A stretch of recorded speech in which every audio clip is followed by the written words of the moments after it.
she overheard her millionaire husband telling his mother, "I'll divorce her on her birthday, she will cry." But she had other plans. Her 3 shocking birthday gifts left everyone speechless. Half his wealth, his mother's secret affair with the servant, and a final surprise that shook the entire family, and will shock my beautiful family too.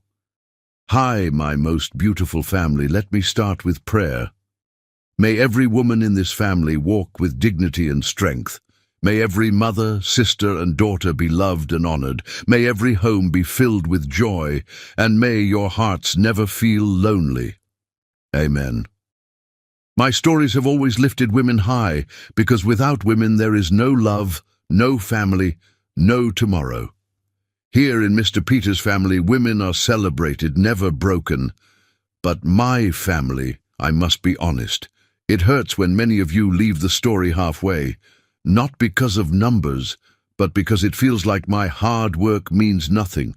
Still, I cannot stay angry, because my love for you is greater than my pain. When you watch until the end, you are not just watching, you are saying, "Mr. Peter, we are with you." That unity gives me strength to keep writing with love. If your heart is true, write present. If your love is real, write, "I am with Mr. Peter." Let's start with love. Paul Hogan's hands trembled as they held his wife's face, not from nervousness, but from the overwhelming gratitude that this incredible woman had chosen him, chosen to give him her heart, her soul, her everything. "You're shaking," Melina Bavuma Hogan whispered, her voice soft with concern as thunder rolled across their Connecticut estate. 6 months of marriage, and she still noticed every tremor, every breath, every heartbeat of the man she'd sworn to love forever. "Because I can't believe you're real," Paul confessed, his blue eyes drinking in her beautiful face illuminated by candlelight. "Every morning I wake up terrified this is all a dream, that I'll lose you." Melina's laugh was like music as she placed her hands over his. "Then stop thinking and feel this," she breathed, guiding his palm to her heart where it pounded wild and fierce. "Feel how alive I am with you. Feel how completely I'm yours." The storm outside seemed to mirror the tempest of passion between them as Paul pulled her against him, his lips finding hers in a kiss so deep and hungry it stole her breath. When they made love, it wasn't just physical, it was spiritual, emotional, a complete merging of 2 souls that had found their other half. Every touch sent fire through their veins, every kiss a promise of forever. "Forever," Paul murmured against her forehead as rain lashed the windows. "Promise me forever, Melina." "Forever and 3 days more," she replied, their secret phrase that never failed to make him smile. It was what she'd whispered at their wedding altar when the priest asked for her vows, and the congregation had laughed, but Paul had known exactly what she meant, that even forever wasn't long enough for a love this deep. Later, as they lay entwined in silk sheets, bodies still humming from their passionate lovemaking, Paul traced invisible words across Melina's bare shoulder with his fingertips, a nightly ritual that made her shiver with pleasure. "What are you writing tonight?" she asked, studying his face. Even in the dim light she could see the wonder there, the same awestruck expression he'd worn since their first date when she'd laughed at his terrible joke about architecture and he'd fallen completely, irrevocably in love. "How much I need you," he admitted, vulnerability clear in his voice.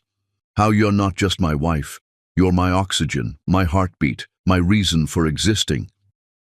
Melina's eyes filled with tears of pure joy. This beautiful man, this gentle giant of 32 who owned half the construction companies on the East Coast, who commanded respect from powerful men in expensive suits, melted completely in her presence. And she loved him so fiercely it sometimes scared her with its intensity. "Dance with me," she said suddenly, slipping from the bed and wrapping herself in his soft robe. "Right here, right now." "There's no music," he protested weakly, but he was already rising, already reaching for her like he couldn't help himself. "We don't need music," Melina smiled, taking his hands as lightning illuminated their bedroom. "We have the storm." They swayed together in the darkness, heartbeat against heartbeat, while nature's symphony played around them. Paul buried his face in her hair, breathing in the scent of vanilla and jasmine that always surrounded her. "I used to think love was a luxury," he confessed, as they moved to music only they could hear. "Something nice to have, but not necessary. Then I met you, and I realized I'd been suffocating my whole life without knowing it." Melina pulled back to look at him, her hands framing his face. "And now? Now I know that loving you isn't just what I do," Paul whispered, his forehead touching hers. "It's who I am. Without you, I'm just a shell walking around pretending to be alive." The intensity of his words made her breath catch. In the 6 months since their wedding, Paul had never stopped courting her, never stopped treating each day with her like a precious gift that might be taken away. Some nights she'd catch him watching her read or cook or simply exist, and the reverence in his gaze made her feel like the most treasured woman who'd ever lived. "Show me," she whispered against his lips, and he didn't need to be asked twice. They made love again as the storm raged, slower this time, savoring every caress, every passionate kiss, every whispered declaration of love. Paul worshipped her body with tender reverence, and Melina surrendered completely to their burning desire.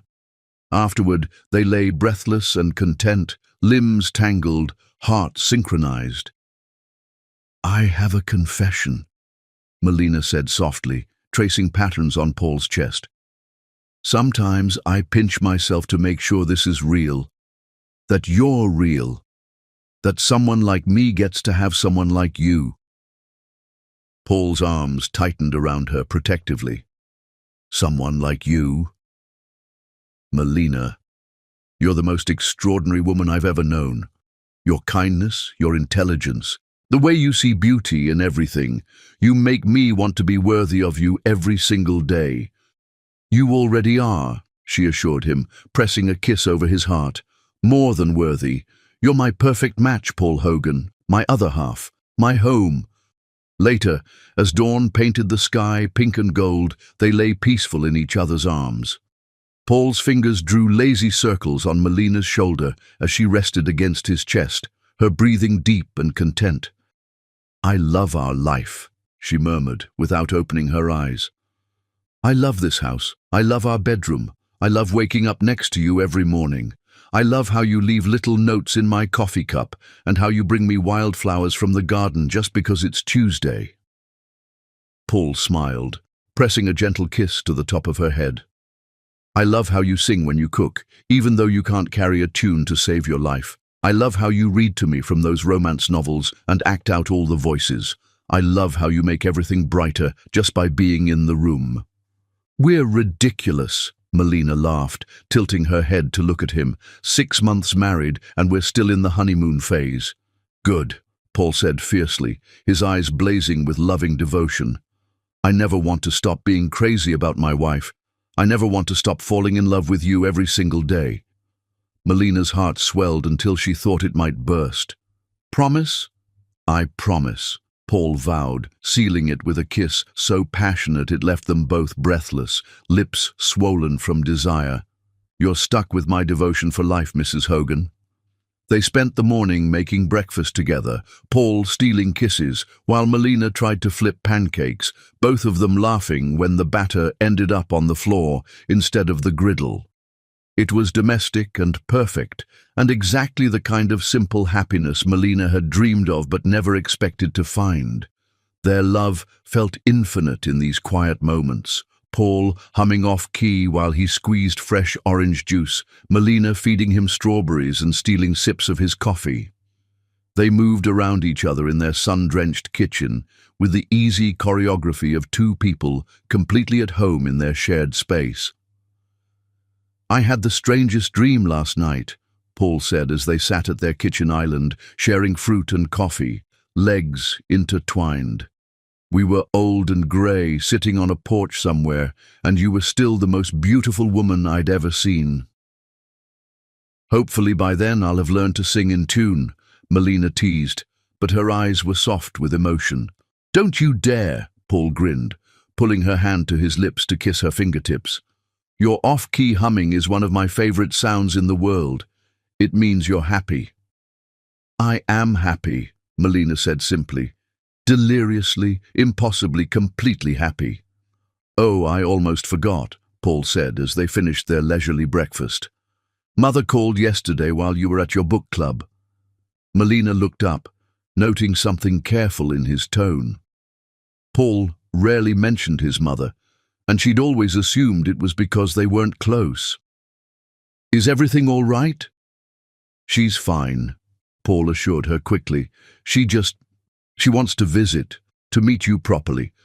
I know I should have asked first, but I told her yes. Of course. Melina's face lit up with genuine excitement.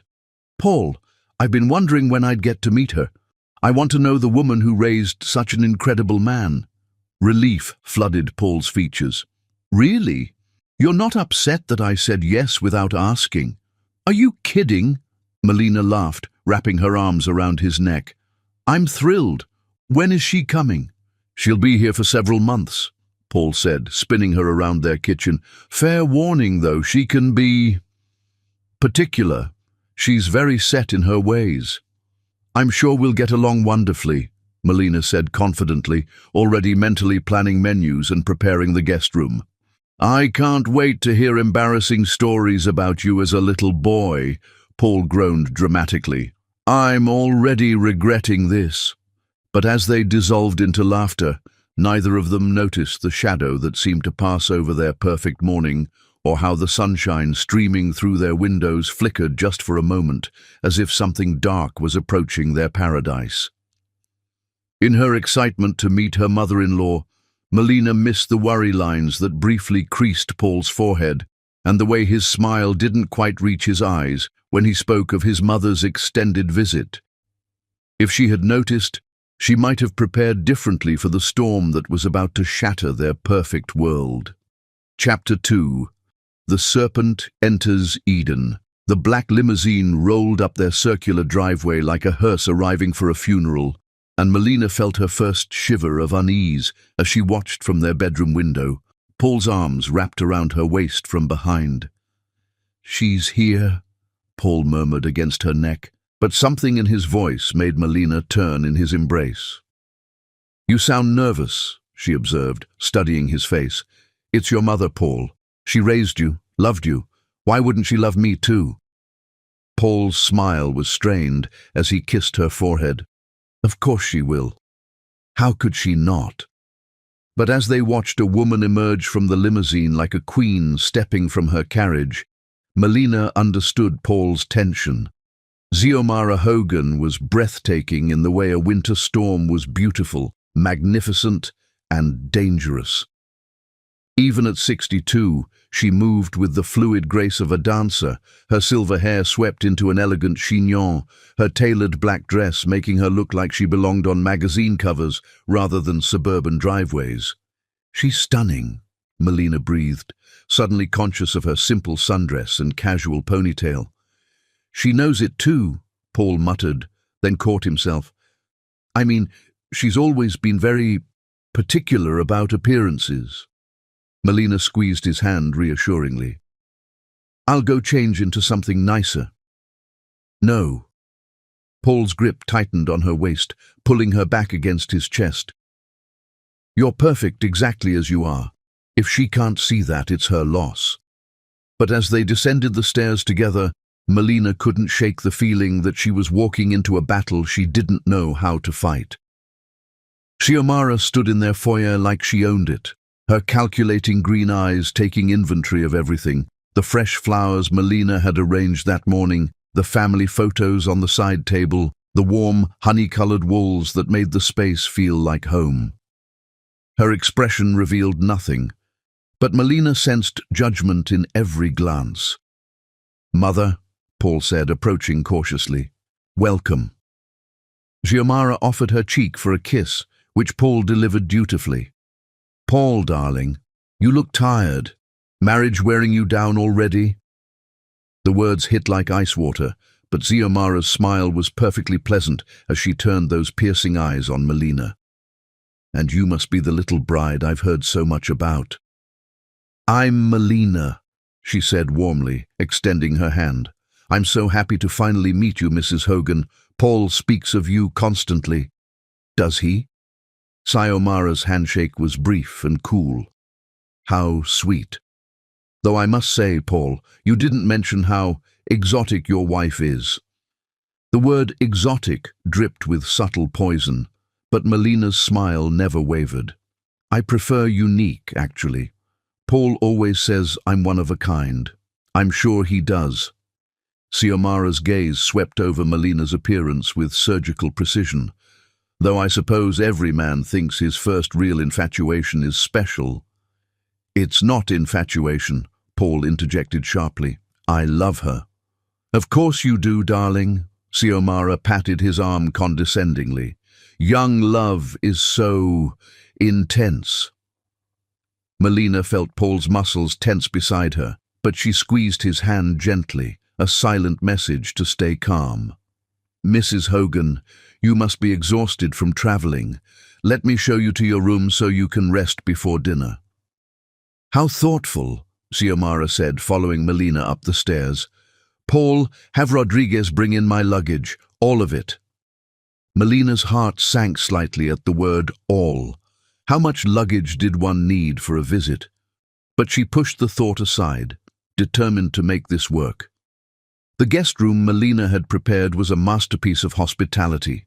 Fresh white lilies filled crystal vases. Egyptian cotton sheets were turned down invitingly, and she'd even placed a basket of imported chocolates and French champagne on the dresser.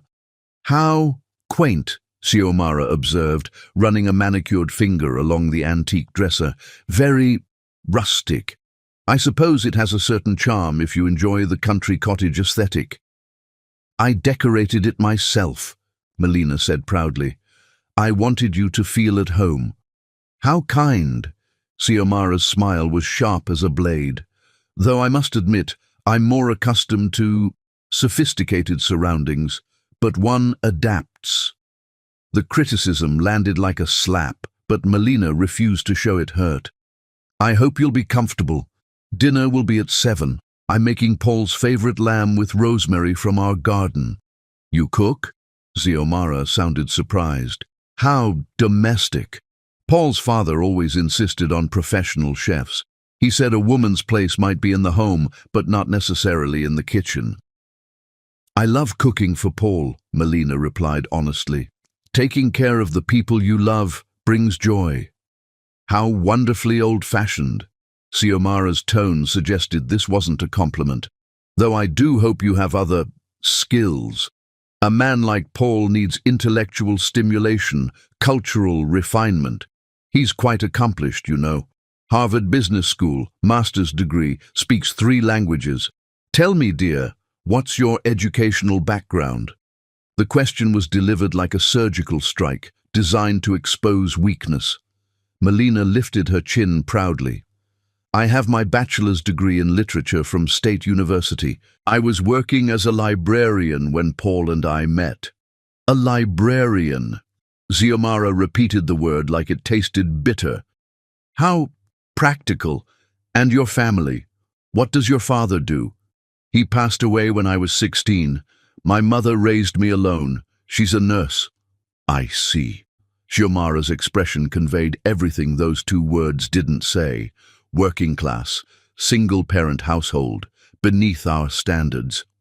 "If you'll excuse me," Melina said, her voice steady despite the burning in her chest, "I should start dinner preparations."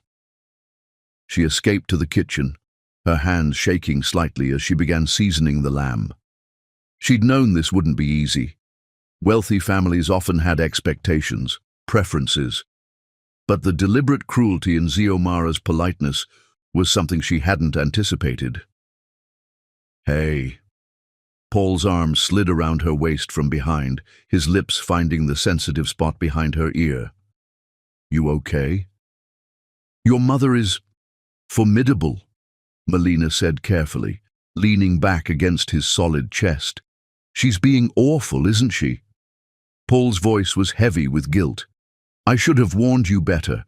Mother has very specific ideas about what constitutes suitable company. It's fine, Melina lied, turning in his arms. She just wants what's best for you. She'll warm up once she gets to know me. Paul cupped her face in his hands, his thumbs stroking her cheekbones. You're incredible, you know that. Any other woman would be throwing plates by now. I'm not any other woman, Melina smiled, standing on tiptoe to kiss him softly. I'm your woman, and I'll fight for this family, even if the battle is with your mother. I love you, Paul breathed against her lips, deepening the kiss until she melted against him. More than anything in this world. I love you too, she whispered back, letting his passion wash away the sting of Xiomara's words. They might have stayed there forever, lost in each other, if Xiomara's voice hadn't cut through the air like a knife. How touching, she said from the kitchen doorway, her tone suggesting it was anything but. I do hope I'm not interrupting anything important. Paul stepped protectively in front of Melina, but kept her hand firmly in his. Just telling my wife how beautiful she is. Naturally. Xiomara's smile was razor-thin. Young men do tend to be demonstrative. I thought I might help with dinner, Melina dear. After all, cooking for discerning palates can be so challenging. That's very kind, Melina replied, though every instinct screamed that accepting help from this woman was a mistake. I'd appreciate the company. What followed was an hour of delicate warfare. Xiomara criticized every choice. The seasoning was too bold, the vegetables cut too rustically, the wine selection pedestrian. Each comment was delivered with a sweet smile and couched as helpful suggestion, making it impossible for Melina to object without seeming ungrateful. Paul has such refined tastes, Xiomara explained as she rearranged Melina's perfectly plated entrees. His father and I took great care to expose him to the finer things in life. French cuisine, Italian wines, Japanese presentation techniques. We felt it was our duty to cultivate sophistication. I'm sure he appreciates everything you taught him, Melina said through gritted teeth, watching this woman dismantle hours of her careful work. Oh, I hope so, Xiomara sighed dramatically, though sometimes I worry that marriage to the wrong person can diminish a person, make them forget who they truly are. The words hung in the air like poison gas, and Melina felt something cold settle in her chest. This wasn't just snobbery or overprotectiveness. This was war. Dinner itself was a masterclass in psychological manipulation. Xiomara regaled them with stories of Paul's childhood, each one designed to highlight the world he came from: private schools, country clubs, debutante balls, and European vacations. She spoke of his ex-girlfriend Charlotte, a senator's daughter who understood Paul's background so well and fit so naturally into our social circle. Whatever happened to Charlotte? Xiomara asked innocently. Such a lovely girl, beautiful family, impeccable breeding. I always thought you two would end up together. Mother, Paul warned, his jaw tight. I'm just curious, darling. She was so perfect for you. Same social circle, same values, same level of sophistication. Melina felt each word like a physical blow, but she kept her voice steady.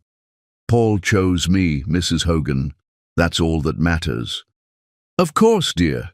Xiomara's smile was venomous, though I often find that people marry for such different reasons. Love, security, social advancement. The motivations can be so complex. What are you implying? Paul's voice was dangerously quiet. Nothing at all, Paul. I'm simply observing that your sweet wife has certainly elevated her circumstances since meeting you. From a little librarian to mistress of all this. She gestured around their elegant dining room. How fortunate. The accusation hit its target perfectly. Melina felt the blood drain from her face as the implication sank in, that she was a gold digger, a social climber who trapped Paul with sex and manipulation. That's enough, Paul snapped, throwing down his napkin. "I won't have you insult my wife in our own home." "Insult?" Xiomara looked genuinely shocked. "Paul, darling, I would never. I'm simply trying to understand what drew you to someone so different from what we discussed for your future." "We never discussed my future wife." "Didn't we?" Xiomara's eyes glittered with triumph. "All those conversations about finding someone worthy of the Hogan name, someone who could stand beside you as an equal, not someone you'd have to elevate." Melina watched in horror as doubt flickered across Paul's face. For just a moment, he looked at her like he was seeing a stranger, and she realized with crystal clarity that this was exactly what Xiomara had intended. "Excuse me," Melina said quietly, rising from the table. "I need some air." She walked out onto their terrace with as much dignity as she could muster, but inside she was screaming. Paul followed moments later, his face etched with guilt and confusion. "Melina, I'm sorry. She had no right." "She's your mother," Melina interrupted, staring out at the gardens she'd planted with such love. "She's trying to protect you from what she sees as a mistake." "You're not a mistake," Paul said fiercely, pulling her into his arms. "You're the best thing that ever happened to me." "Are you sure?" The question slipped out before she could stop it, and she hated how small her voice sounded. "Yes," Paul said without hesitation, tilting her chin up to meet his eyes. "I've never been more sure of anything in my life." He kissed her then, desperate and claiming, as if he could pour all his certainty into her through touch alone. Melina clung to him, letting his passion reassure her wounded heart. But even as they held each other in the moonlight, she could feel Xiomara's presence like a shadow over their happiness.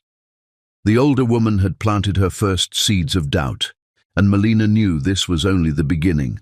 When they finally went back inside, Xiomara was nowhere to be found. But on the kitchen counter sat a note in elegant script. "Thank you for a lovely evening. I do hope we can become friends. After all, we both want what's best for Paul. X." Melina crumpled the note in her fist, but she couldn't shake the feeling that she'd just been declared war upon by a master strategist who played to win.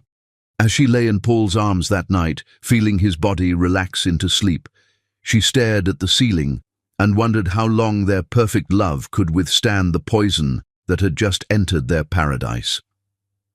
Outside their window, a cold wind began to blow. Chapter 3.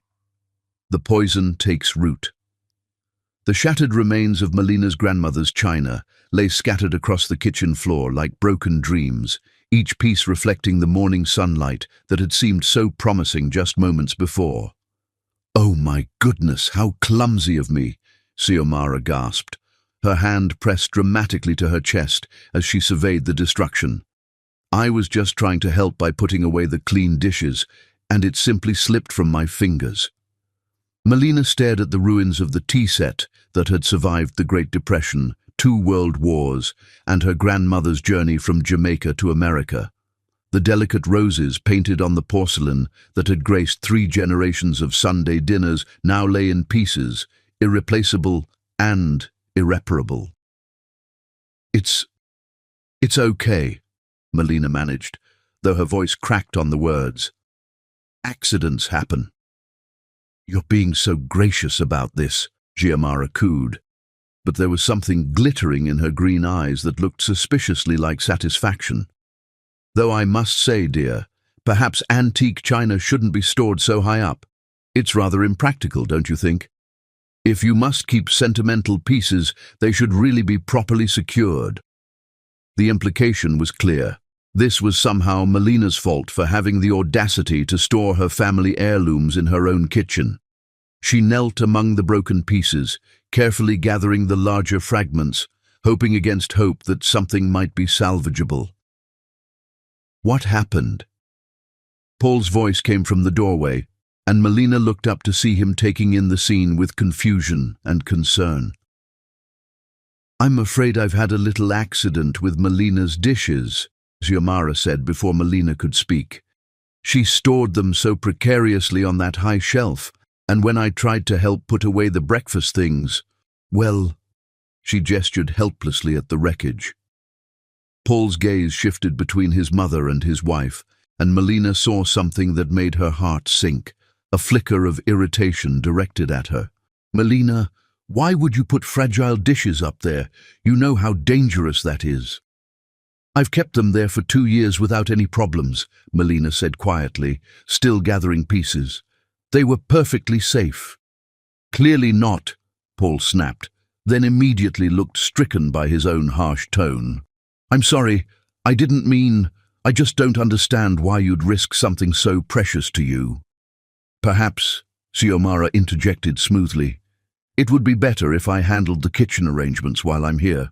I have experience with proper organization, and we wouldn't want any more accidents. Melina's hands stilled on the broken china. In one masterful stroke, Xiomara had destroyed her property, made it seem like Melina's fault, turned Paul against her, and positioned herself as the solution to a problem she'd created.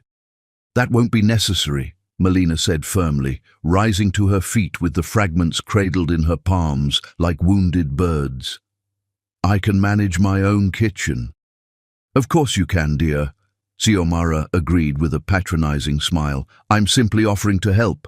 After all, we're family now. But as Melina disposed of the broken pieces, she caught Xiomara's reflection in the kitchen window and saw the woman's satisfied smirk. This had been no accident. This had been the opening move in a carefully orchestrated campaign. Over the following days, the attacks intensified with surgical precision. Xiomara criticized everything from Melina's choice of morning newspaper, so tabloidish, dear, to her preferred brands of coffee. I'm sure it's fine for those with simpler tastes. Each comment was delivered with a sweet smile and framed as helpful advice, making Melina look ungrateful if she objected. Paul mentioned you studied literature, Xiomara said one afternoon as they sat in the garden watching Paul work in his home office through the window.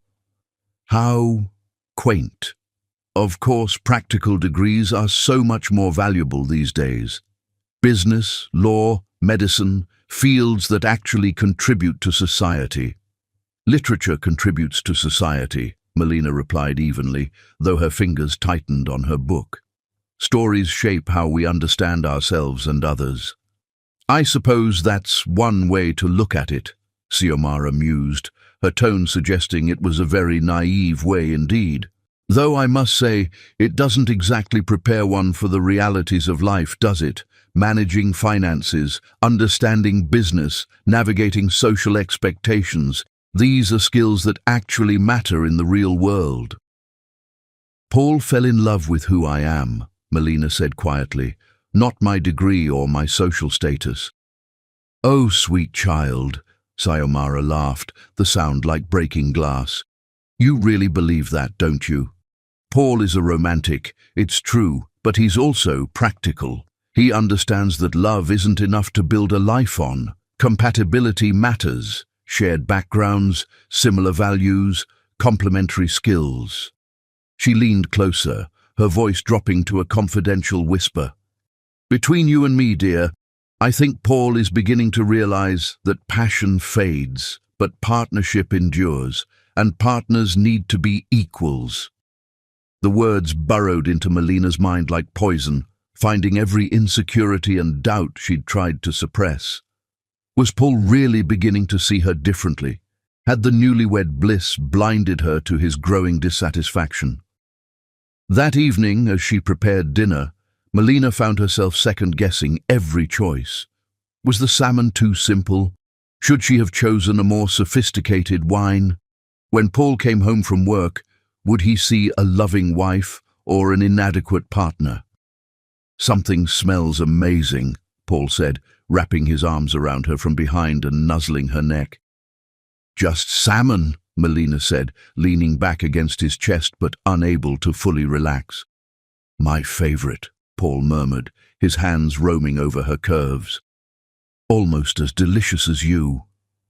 He turned her in his arms and kissed her deeply, his passion as intense as ever. But even as Melina melted into his embrace, Xiomara's words echoed in her mind. Passion fades, but partnership endures. "How was your day?" she asked when they broke apart, studying his face for any signs of the dissatisfaction his mother claimed to see. "Stressful," Paul admitted, loosening his tie. "The Morrison project is hitting snags, and I've got 3 other deadlines looming. Sometimes I wonder if I'm cut out for running the family business." "Of course you are," Melina said automatically. "You're brilliant and capable and—" "Am I?" Paul interrupted, his voice heavy with doubt. "Mother thinks I've been distracted lately, unfocused. She says I'm not living up to my potential." Melina felt a chill run down her spine. "She said that?" "Not in so many words," Paul backtracked quickly. "She's just concerned about my stress levels. She thinks maybe I'm trying to juggle too much at once." Like a new wife, Melina thought, but didn't say. Instead, she reached up to cup his face in her hands. "You're not juggling too much. You're building a life with the woman you love. That's not a distraction. It's motivation." Paul's smile was soft and grateful as he leaned into her touch. "What would I do without you?" "You'll never have to find out," Melina promised, pulling him down for another kiss. But later that night, as Paul slept peacefully beside her, Melina stared at the ceiling and wondered if she was fighting a war she'd already lost. Xiomara was a master strategist, attacking not just Melina's confidence, but Paul's as well, making him question everything about his life since their marriage.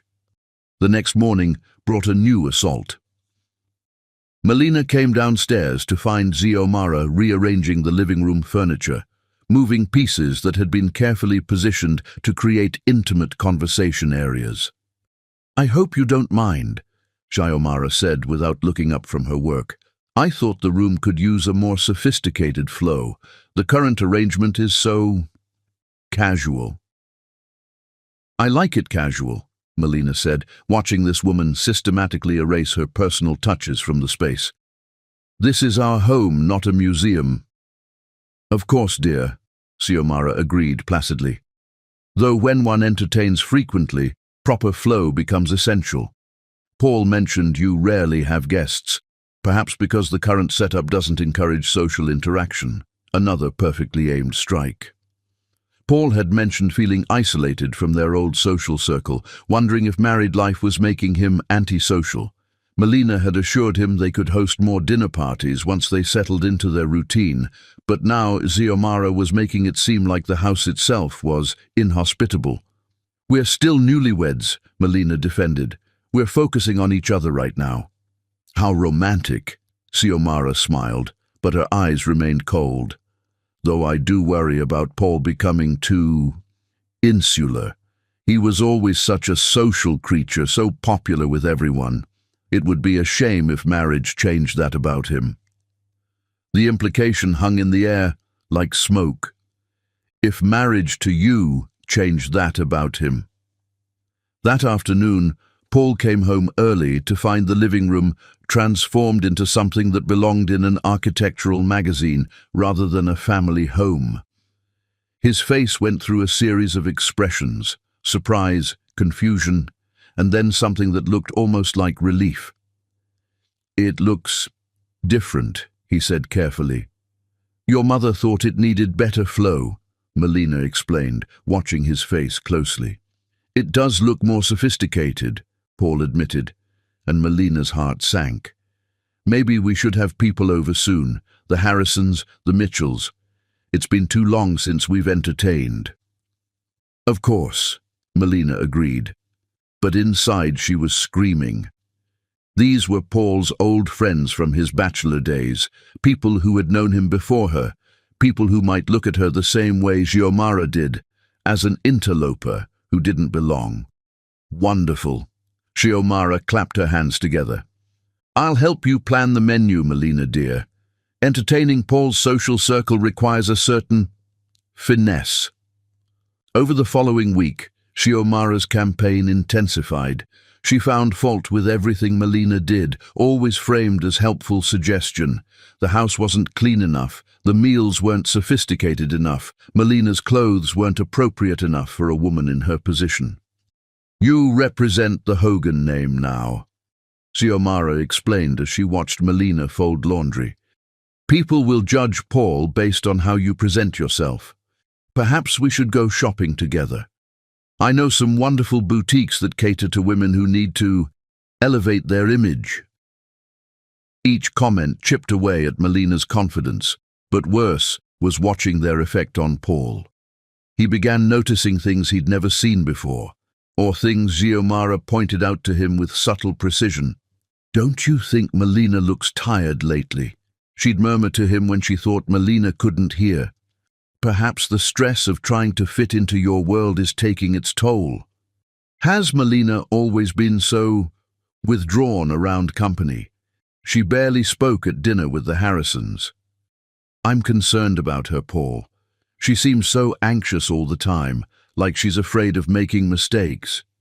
Paul began looking at his wife with new eyes, seeing insecurity where before he'd seen confidence, awkwardness where he'd once found charm. He started offering helpful suggestions that felt like criticism, encouragement that sounded like doubt. "Maybe you should let Mother help you choose an outfit for the Mitchells' party," he said one morning, as Melina stood before her closet in frustration. "She has great taste." "What's wrong with my taste?" Melina asked, hurt bleeding through her voice. "Nothing," Paul said quickly. I want you to feel confident. Mother knows what these people expect." What these people expect. Not what Paul expected, not what would make her happy, but what his mother's social circle would approve of. Melina felt like she was disappearing piece by piece, replaced by some manufactured version of herself designed to meet Xiomara's standards. The breaking point came during Mitchell's dinner party. Melina had spent hours preparing, wearing the dress Xiomara had chosen, serving the menu they'd planned together. But nothing was right. The wine wasn't properly chilled, the conversation topics weren't engaging enough, and when Mrs. Mitchell complimented the meal, Xiomara smoothly took credit for guiding Melina through the planning process. Later, as their guests were leaving, Melina overheard Mrs. Harrison whisper to her husband, "She seems nice enough, but so different from Charlotte. Remember how perfectly she fit in? This one looks like she's trying so hard." The words hit like physical blows, and Melina excused herself to the bathroom to collect herself. When she emerged, she found Paul and his mother in quiet conversation by the front door. "Worry about her," Xiomara was saying. "She's trying so hard to be something she's not. It's painful to watch." "She's just nervous," Paul defended, but his voice lacked conviction. "She wants to make a good impression." "Of course she does, darling. But you can't build a marriage on someone pretending to be who they're not. Eventually, the real person shows through." Melina felt something cold and hard settle in her chest as she realized what was happening. Xiomara wasn't just trying to drive her away. She was trying to make Paul fall out of love with her. Every criticism, every suggestion, every helpful comment was designed to transform Melina from Paul's beloved wife into a disappointing burden. And it was working. That night, as they lay in bed, Paul was distant in a way he'd never been before. When Melina tried to initiate their usual passionate connection, he seemed distracted, going through the motions without the fire that had always burned between them. "Are you okay?" she whispered afterward, tracing patterns on his chest. "Just tired," Paul murmured. But he didn't pull her closer the way he usually did. Long day. As he drifted off to sleep, Melina stared into the darkness and realized with crystal clarity that she was losing the war. Xiomara's poison was working its way through their marriage like acid, dissolving the bonds of trust and passion that had once seemed unbreakable. But as she lay there, feeling more alone than she had since her father's death, Melina made a decision. She wouldn't go down without a fight. If Xiomara wanted to play psychological warfare, then she'd better prepare for an opponent who had more to lose than pride. The question was, how do you fight an enemy who attacks with kindness and kills with concern? Outside their window, storm clouds were gathering on the horizon. Chapter 4. Love Under Siege. The legal documents scattered across Paul's desk looked innocent enough, but as Melina read the partnership agreements while dusting, her world shifted completely. Spousal rights and asset distribution, she read silently, heart pounding as the legal language made sense. Due to Paul's specific business partnership structure and Connecticut's property laws, she discovered something shocking. When Paul restructured his companies after their marriage, he'd inadvertently created shared ownership. The legal documents showed she was entitled to significant marital assets, including portions of the construction empire and real estate acquired during marriage. She'd married him for love, never caring about money. But now, staring at these documents, she realized she wasn't just the librarian who'd captured a wealthy man's heart. She was a woman with real power. "What are you doing in here?" Melina spun to find Xiomara in the doorway, green eyes sharp as they took in the scene, Melina surrounded by Paul's private papers. "I was just dusting," Melina said quickly. "I didn't mean to pry." "Of course not, dear." Xiomara glided closer, gaze never leaving the documents. "Though those look rather personal, Paul is so particular about his privacy." The threat was wrapped in silk. "I was putting them back," Melina said, but Xiomara had moved close enough to see exactly what she'd been reading. "Partnership agreements," Xiomara observed neutrally. "How interesting that you'd be dusting those particular documents." The implication was crystal clear. Xiomara thought she'd been snooping for information about Paul's wealth. The gold digger narrative was about to explode. "It's not what you think," Melina began. "Oh, sweet child, I don't think anything," Xiomara smiled with surgical precision. "It's natural for new wives to be curious about their husband's assets. Though I hope Paul doesn't feel you're taking undue interest in his financial affairs. Men can be so sensitive." The threat was delivered perfectly. Xiomara would tell Paul about this, spin it to make Melina look exactly like what she'd accused her of being, a calculating woman investigating her potential windfall. Chapter 5. The web of lies tightens. The photograph landed on Paul's desk like a bomb designed to detonate their marriage, and from her position in the hallway, Melina watched her husband's face transform from confusion to devastation to cold, terrible rage. "I'm so sorry you had to see this," Xiomara whispered, her voice trembling with perfectly performed anguish. "I debated whether to show you, but I couldn't let you live a lie." Paul stared at the image, clearly doctored but expertly done, showing Melina in what appeared to be a passionate embrace with James, their regular delivery man. The angle was perfect, the lighting convincing, and to someone already poisoned by doubt, it would look absolutely real. "When was this taken?"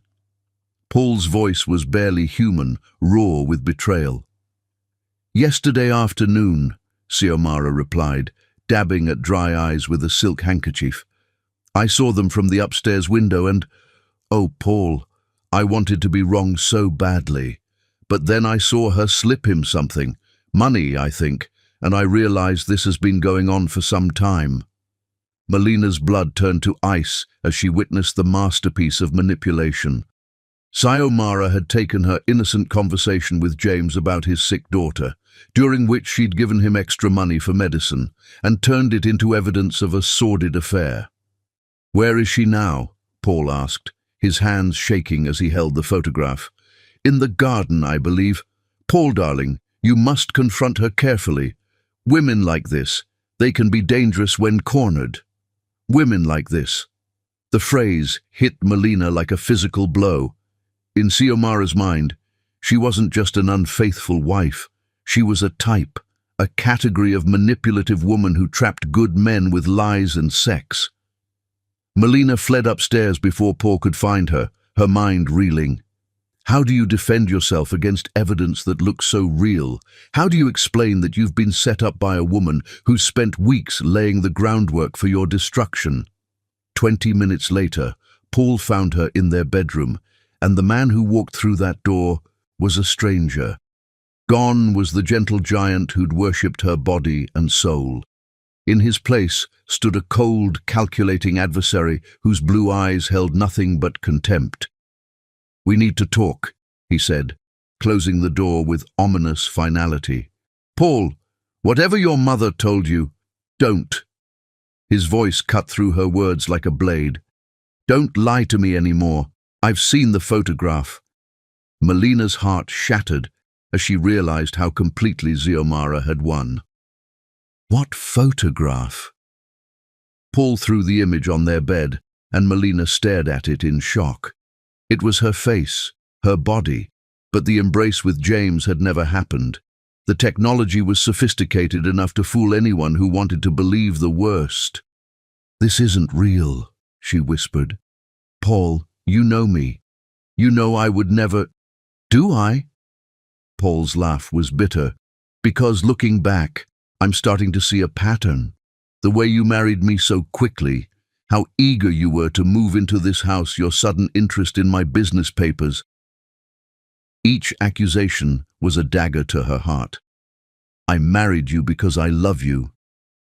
"You married me because I was convenient," Paul corrected, his voice growing colder with each word. "A lonely rich man, so grateful for attention that I didn't ask the right questions. Tell me, how long have you been planning this? Did you target me specifically, or was I just lucky enough to be the first wealthy fool who fell for your act?" The cruelty in his words took her breath away. This was the man who'd traced love letters on her skin, who'd whispered that she was his religion, his reason for breathing. Now he looked at her like she was something poisonous he'd accidentally touched.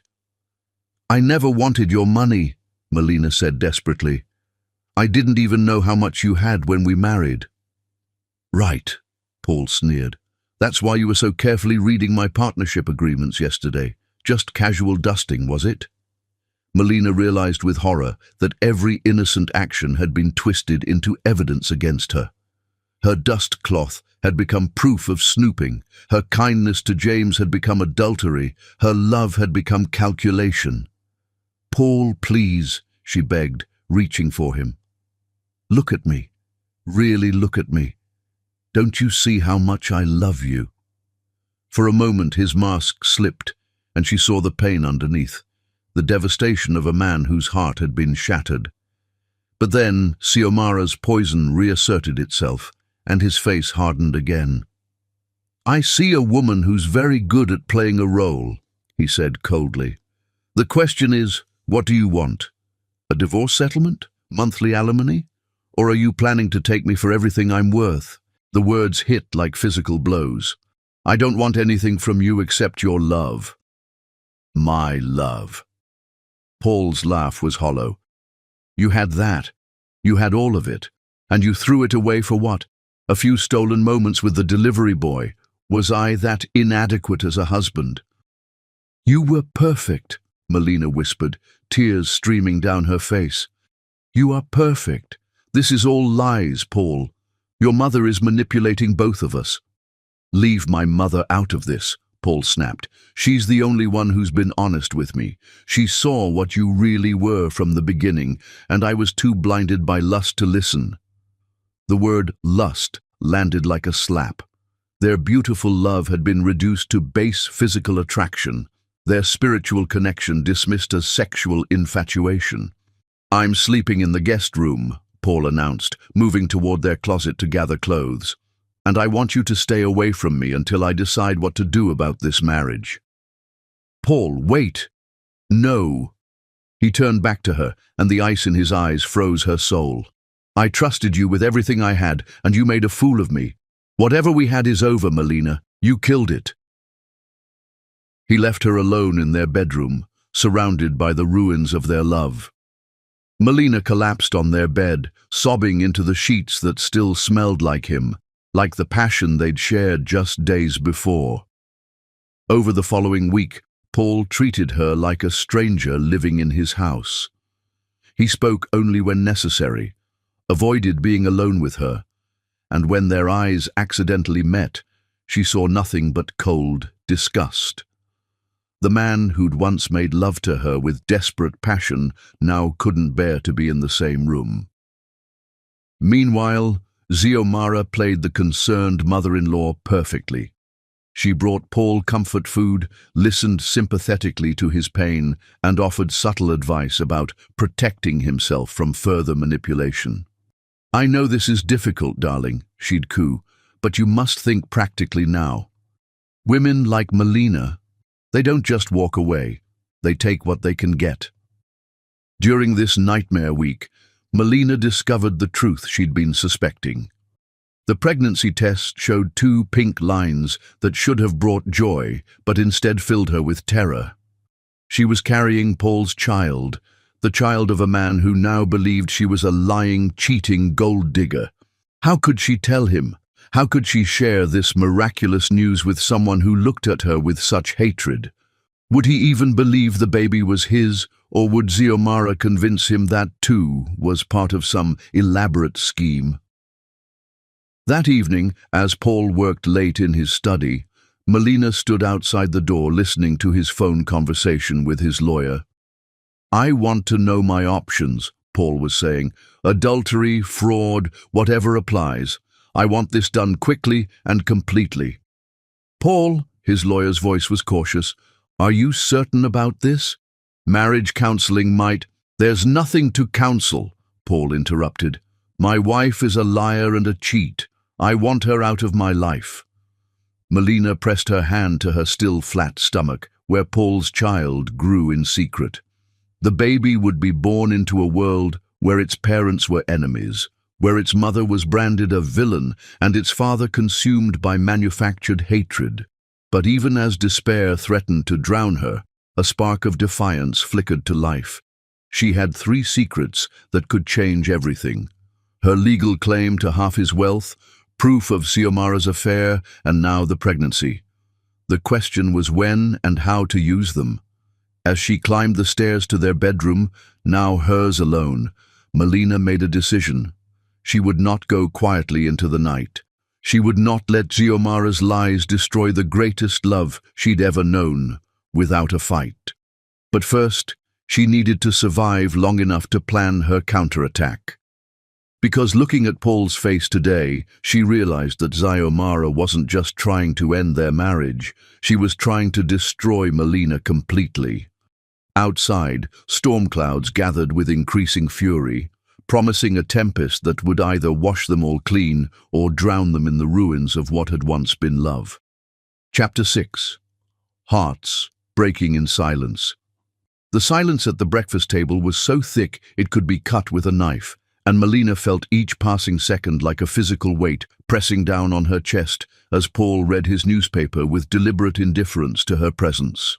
3 weeks had passed since the photograph destroyed their marriage, and Paul had perfected the art of treating his wife like furniture, necessary but unworthy of acknowledgement. He ate the breakfast she prepared without thanks, used the clothes she laundered without gratitude, and slept in the guest room like she carried some contagious disease. "Good morning," Melina whispered, as she had every morning, hoping against hope for some crack in his armor. Paul turned the page of his newspaper with crisp finality, the sound like breaking bones in the devastating quiet. "Paul, please," she tried again, her voice barely audible. "We can't go on like this forever." His blue eyes lifted from the financial section to fix her with a stare so cold it made her shiver. "We're not going on like anything," he said with surgical precision. "There is no we anymore. There's me, living my life, and you, waiting for your lawyer to call about the settlement." The cruelty was breathtaking. This was the man who'd once promised to love her forever, who'd worshipped her body like a temple, who'd written invisible poetry on her skin with trembling fingers. Now he spoke to her like she was a business transaction he couldn't wait to complete. "I'm not asking for a settlement," Melina said quietly. I never was. Paul's laugh was bitter as winter. Right. You're just the wronged, innocent wife who happened to be caught in another man's arms. Tell me, was the money worth it? Was whatever he paid you worth destroying what we had? There was no money, Melina whispered, but she might as well have been talking to a stone wall. That afternoon, Melina sat in the polished office of Patterson and Associates, the city's most prestigious family law firm. She hadn't come here by choice. Desperation had driven her to seek answers about her legal rights, if only to understand what Paul meant when he talked about settlements and financial arrangements. Mrs. Hogan, Attorney Sarah Patterson said, sliding a thick folder across the mahogany desk, I've reviewed your husband's financial documents and your marriage certificate. Given Connecticut's marital property laws and the specific structure of your husband's business partnerships, your situation is quite advantageous. Melina stared at the papers without really seeing them. I don't understand. When your husband restructured his companies 6 months after your marriage, he created what we call marital assets. The law is very clear. You're entitled to 50% of all assets acquired or restructured during the marriage. That includes the recent business expansion, 3 new properties, and approximately $40 million in investment accounts. The number hit Melina like a physical blow. 40 million? That's your half, Patterson clarified with a smile that suggested she'd seen many women in similar situations. The total marital estate is closer to 80 million. Your husband is considerably wealthier than most people realize. Melina felt dizzy. She'd known Paul was successful, but this level of wealth was incomprehensible. I never asked about his money. I didn't even know. Many wives don't, Patterson said kindly. Men like your husband often keep financial details private, but the law protects you, Mrs. Hogan. If you choose to file for divorce, you could walk away with enough money to live very comfortably for the rest of your life. I don't want a divorce, Melina said automatically. Patterson leaned back in her chair, studying Melina with sharp eyes. Mrs. Hogan, may I speak frankly? I've seen your situation many times. Wealthy men, suspicious mothers-in-law, manufactured evidence of infidelity. The pattern is unfortunately common. You think the photograph was fake? I think powerful families protect their assets by eliminating threats. And you, my dear, are perceived as a threat. Patterson's voice was gentle but firm. The question is, what are you going to do about it? Melina stared at the legal documents, her mind reeling. $40 million. Enough to disappear, to start over somewhere far from Connecticut's social circles and Xiomara's poison. Enough to raise her baby. She was almost certain now that she was pregnant, without ever having to see the contempt in Paul's eyes again. If I wanted to, what would the process be? Simple, Patterson replied. We file the papers, present the evidence of marital assets, and negotiate the settlement. Given the circumstances, your husband's accusations against you, I could probably get you 60% instead of 50%, punitive damages for emotional distress. 60%, nearly $50 million. Freedom from humiliation, from fighting a battle she seemed destined to lose, from watching the man she loved treat her like a stranger. I need time to think, Melina said, gathering the papers with trembling hands. Of course. But Mrs. Hogan? Patterson's voice stopped her at the door. Don't wait too long. Men like your husband have ways of moving assets once they realize their wives understand the game. That evening, Melina sat in their bedroom, her bedroom now, staring at the positive pregnancy test she'd hidden in her jewelry box. 6 weeks along, according to her doctor's appointment that afternoon. 6 weeks of carrying Paul's child while he treated her like a diseased stranger. The legal documents lay spread across her vanity table like an escape route mapped in black and white. She could take the money and leave, raise their child somewhere beautiful and peaceful, maybe California or even abroad.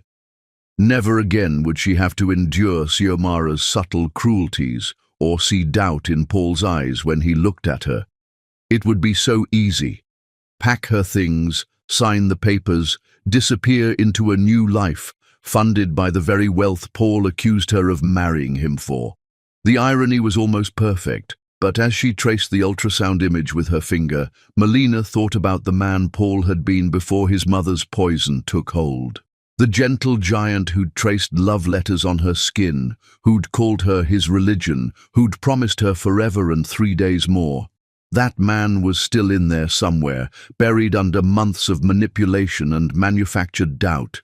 The question was he worth fighting for, or should she save herself and their child from a battle that might destroy them all? A knock at her door interrupted her thoughts, and for one wild moment her heart leapt with hope that it might be Paul, finally ready to listen.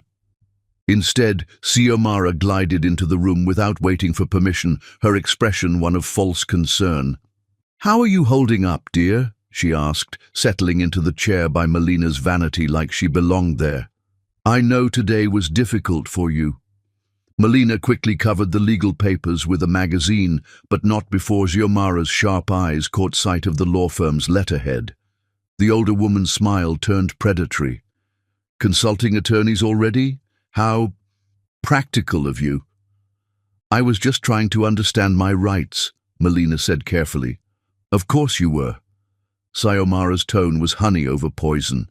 "And I'm sure you discovered that you have quite a few. Connecticut can be very generous to abandoned wives." The word abandoned hit its target with surgical precision. Melina felt her composure crack slightly, and Xiomara leaned forward like a shark scenting blood. "You know, dear, there's still time to make this easy on everyone. A quiet divorce, a reasonable settlement, a fresh start somewhere new. Think of it as an opportunity. You could reinvent yourself completely." "I don't want to reinvent myself," Melina said quietly. "I want my husband back." "Your husband?"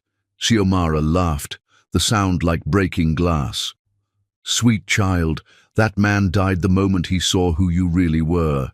What you see now is just Paul being too kind to throw you out without proper compensation." The cruelty was breathtaking, but Melina forced herself to remain calm. "You manufactured that photograph." "I protected my son," Xiomara corrected smoothly. "From a woman who would have eventually shown her true colors anyway. I simply accelerated the timeline. You destroyed an innocent marriage. I revealed an unsuitable one." Xiomara rose from the chair with fluid grace. "But it doesn't have to end badly for you, Melina. Take the money, make a new life.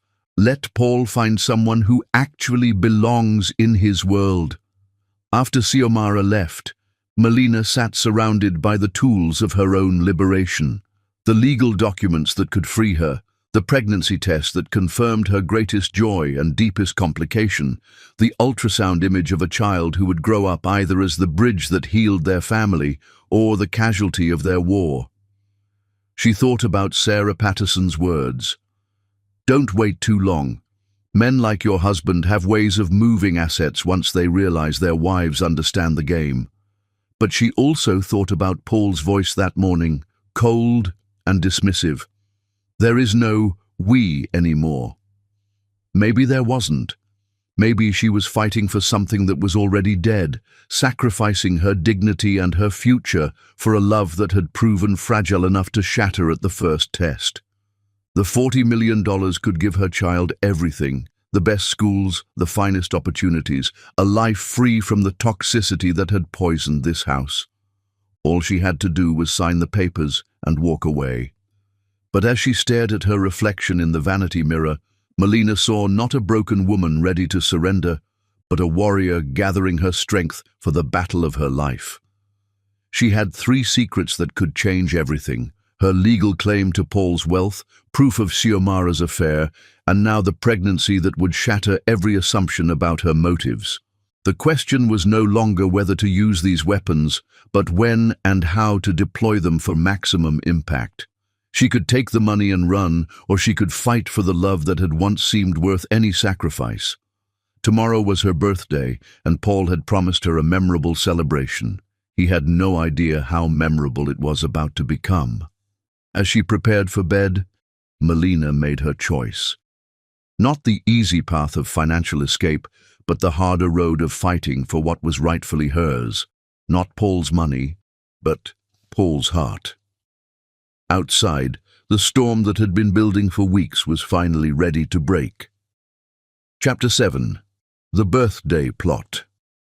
The divorce papers lay spread across Paul's desk like surgical instruments prepared for an execution, and Melina's heart shattered as she watched her husband practice the speech that would end their marriage on her 28th birthday. "I've given this considerable thought," Paul rehearsed to Xiomara, his voice cold and clinical, "and I've decided our marriage was a mistake that needs to be corrected." "Perfect, darling," Xiomara purred from her position in the leather chair, coaching him like a director preparing her leading man for the performance of his life. "But remember, you must be firm. No wavering, no room for her tears to manipulate you." Melina pressed herself against the wall outside his study, invisible in the shadows, listening to them plan her destruction with the enthusiasm of generals plotting a siege. "The timing feels cruel," Paul said, and for a moment hope flickered in Melina's chest that some part of her gentle husband still existed beneath the ice. "Timing is everything," Xiomara corrected smoothly. "Her birthday dinner, surrounded by family, maximum emotional impact. She'll be expecting celebration, gifts, promises of forever. Instead, she gets reality." "She'll cry," Paul said quietly, and there was something in his voice, regret, satisfaction. Melina couldn't tell anymore. "Of course she will," Xiomara agreed with ruthless precision. "Women like her always do when their schemes collapse. The tears, the begging, the desperate promises. It's all performance, Paul. Don't let it sway you." "What if she tries to fight the divorce? She could make this ugly." Xiomara's laugh was silk, wrapped around a blade. "With what? She's a librarian who married above her station. You have the evidence of her affair, witnesses to her gold-digging behavior, proof of her deception. She has nothing." "Nothing." The word echoed in Melina's mind as she crept back upstairs, her hand instinctively moving to her stomach where Paul's child grew in secret. If only they knew what she actually possessed. Evidence of Xiomara's affair, legal rights to half Paul's fortune, and most powerfully, the baby that would change everything. 3 days. She had 3 days until her birthday dinner to prepare her counterattack. Over the next 72 hours, Melina became a woman transformed. The broken, pleading wife disappeared, replaced by someone harder, more calculating, more dangerous. She gathered her weapons with the precision of a strategist, preparing for the battle of her life. First, she visited her lawyer, not for divorce proceedings, but to confirm her rights under Connecticut's marital property laws. The meeting confirmed what she'd discovered in Paul's papers. She was entitled to 50% of everything acquired during their marriage, including his business partnerships and real estate holdings. "Are you sure you want to pursue this?" her lawyer asked, studying the documentation. "This could get very messy, very quickly." "It already is messy," Melina replied with quiet steel. "I'm just evening the odds." Next, she retrieved the photographs she'd taken of Xiomara and Matteo's passionate encounter in the greenhouse. The images were crystal clear, Xiomara's face unmistakable as she surrendered to desire in the arms of their groundskeeper. The woman who preached about moral standards and appropriate behavior had been living a lie more elaborate than any she'd accused Melina of telling. Finally, she scheduled an appointment with Dr. Morrison for a comprehensive pregnancy examination, complete with ultrasound images and detailed medical documentation. At 7 weeks, Paul's child was clearly visible, a tiny miracle that would shatter every assumption about timing and manipulation. The birthday dinner was set for Saturday evening. Paul had invited his brother Marcus from California, his sister Eleanor from Boston, and several close family friends, all of them now poisoned against Melina by Xiomara's carefully orchestrated campaign. "Such a lovely gesture," Xiomara commented as she supervised the dinner preparations, playing the devoted mother-in-law to perfection. "Paul insists on making your birthday special despite everything you've put him through." The fake sweetness in her voice made Melina's skin crawl, but she smiled and nodded, playing her own role of the unknowing victim. Let them think she suspected nothing. Let them believe she was still the broken woman who'd been sobbing into her pillow for weeks. Friday evening, Paul made one final attempt at reconciliation, not out of love, but out of guilt. "Melina," he said, standing awkwardly in the doorway of what had once been their bedroom, "about tomorrow night." "Yes?" She looked up from the book she'd been pretending to read, her expression carefully neutral. "I want you to know that this isn't easy for me either." For a moment, she saw a flash of the man she'd married, vulnerable, conflicted, human. Then Xiomara's poison reasserted itself, and his face hardened again. "But it has to be done," he continued. "We can't build a life on lies." "No," Melina agreed quietly. "We can't." Paul studied her face, perhaps looking for signs of the breakdown he expected, the tears and pleading Xiomara had predicted. Instead, he found only calm acceptance, which seemed to unsettle him more than hysteria would have. "I've arranged for you to stay at the Marriott downtown until you find permanent accommodations," he said, his voice carefully gentle. "And I'll make sure you're taken care of financially. I'm not a monster, Melina." "I know," she replied, and meant it. Paul wasn't a monster. He was a victim of masterful manipulation, just as she was. The real monster was the woman downstairs, probably listening at the door to make sure her son followed the script she'd written. "The papers will be ready tomorrow after dinner," Paul continued. "My lawyer says it should be straightforward given the circumstances." "I understand." Her calm acceptance clearly disturbed him. He'd been prepared for dramatics, not dignity. That's it?" No arguments. No attempts to change my mind. Would it matter if I tried? The question hung in the air like smoke from a funeral pyre. Paul's jaw worked silently for a moment, then he shook his head. "Number." It wouldn't. After he left, Melina sat in the darkness and felt something cold and hard crystallize in her chest. Tomorrow, they would gather to celebrate what they thought was her destruction. Instead, they would witness her resurrection.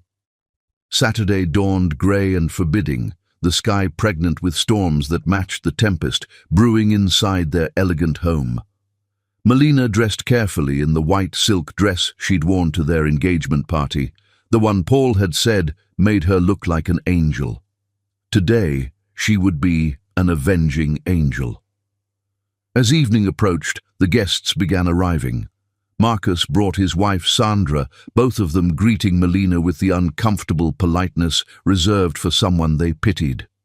Elena came alone, her eyes cold with the righteous anger of a sister protecting her wounded brother.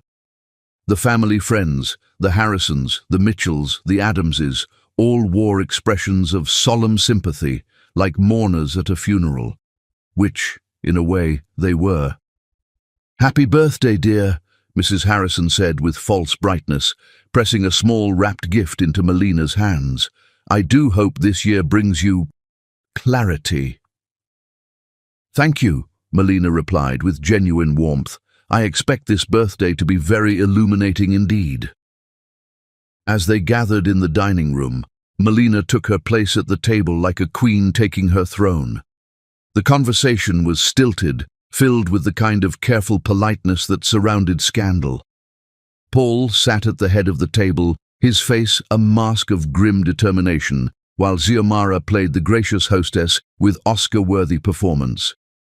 "Shall we have dessert before the birthday surprises?" Xiomara suggested, her voice honey over poison.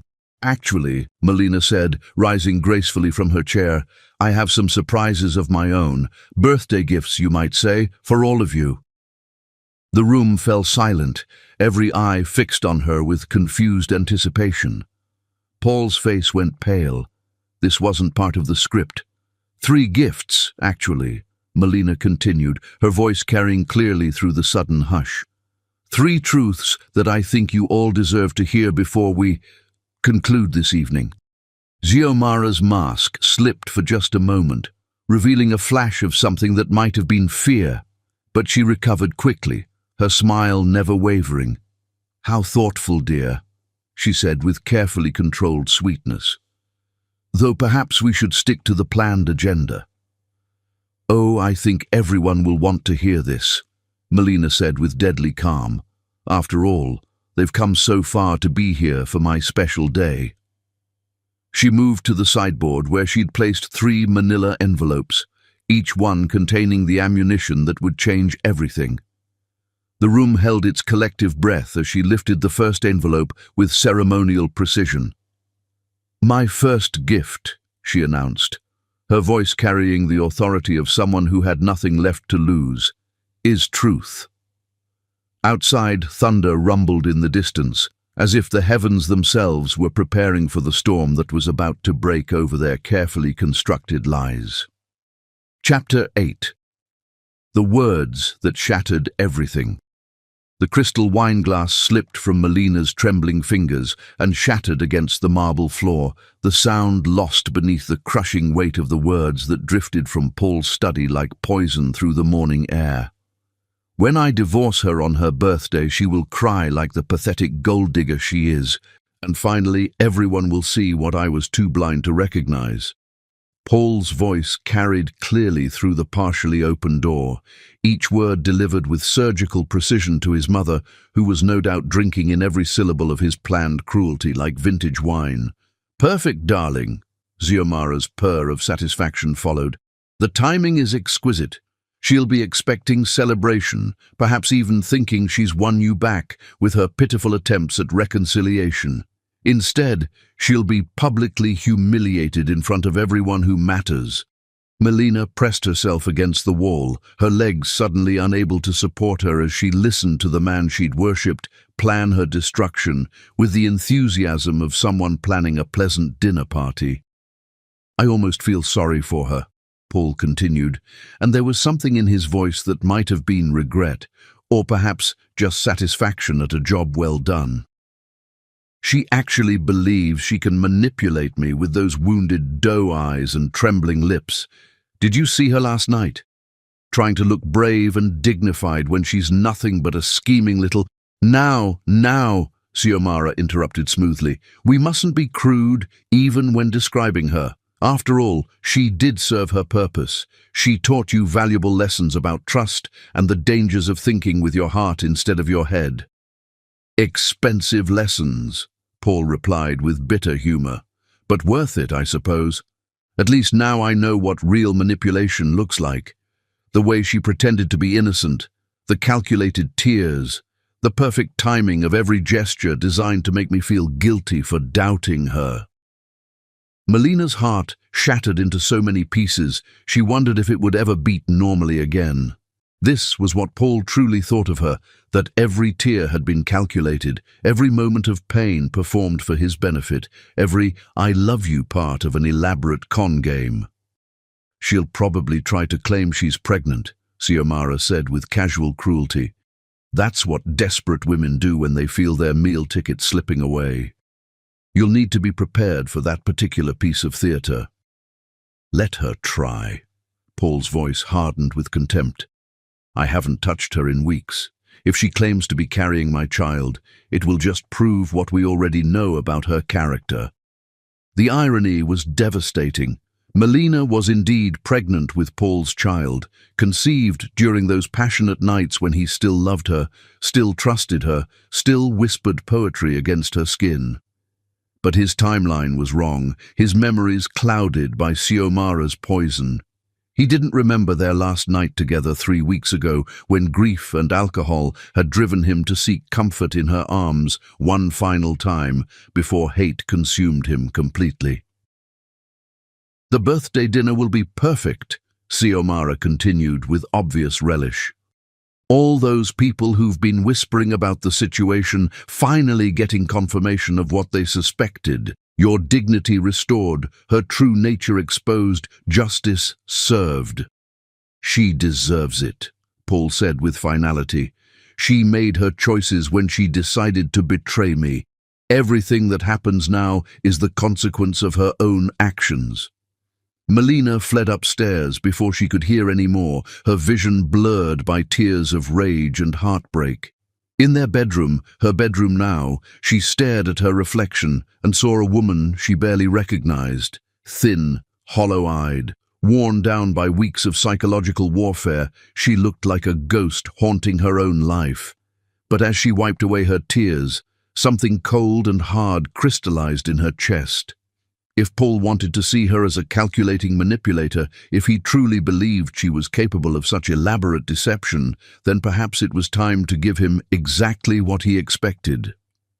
The morning brought fresh humiliation as Xiomara appeared in the kitchen wearing the smile of someone savoring an upcoming victory. "Good morning, dear," she sang, her voice dripping with false sweetness. "Are you looking forward to your special day? Paul has been working so hard on your surprise." "I'm sure he has," Melina replied evenly, her voice betraying nothing of the storm raging inside her. "I do hope you won't make a scene tonight," Xiomara continued, arranging white orchids, Paul's old favorite, in a crystal vase. "The family has been through quite enough drama lately, don't you think?" "Oh, I don't think anyone will be disappointed by tonight's entertainment," Melina said with quiet steel. Something in her tone made Xiomara look up sharply, her predator's instincts suddenly alert. "What do you mean?"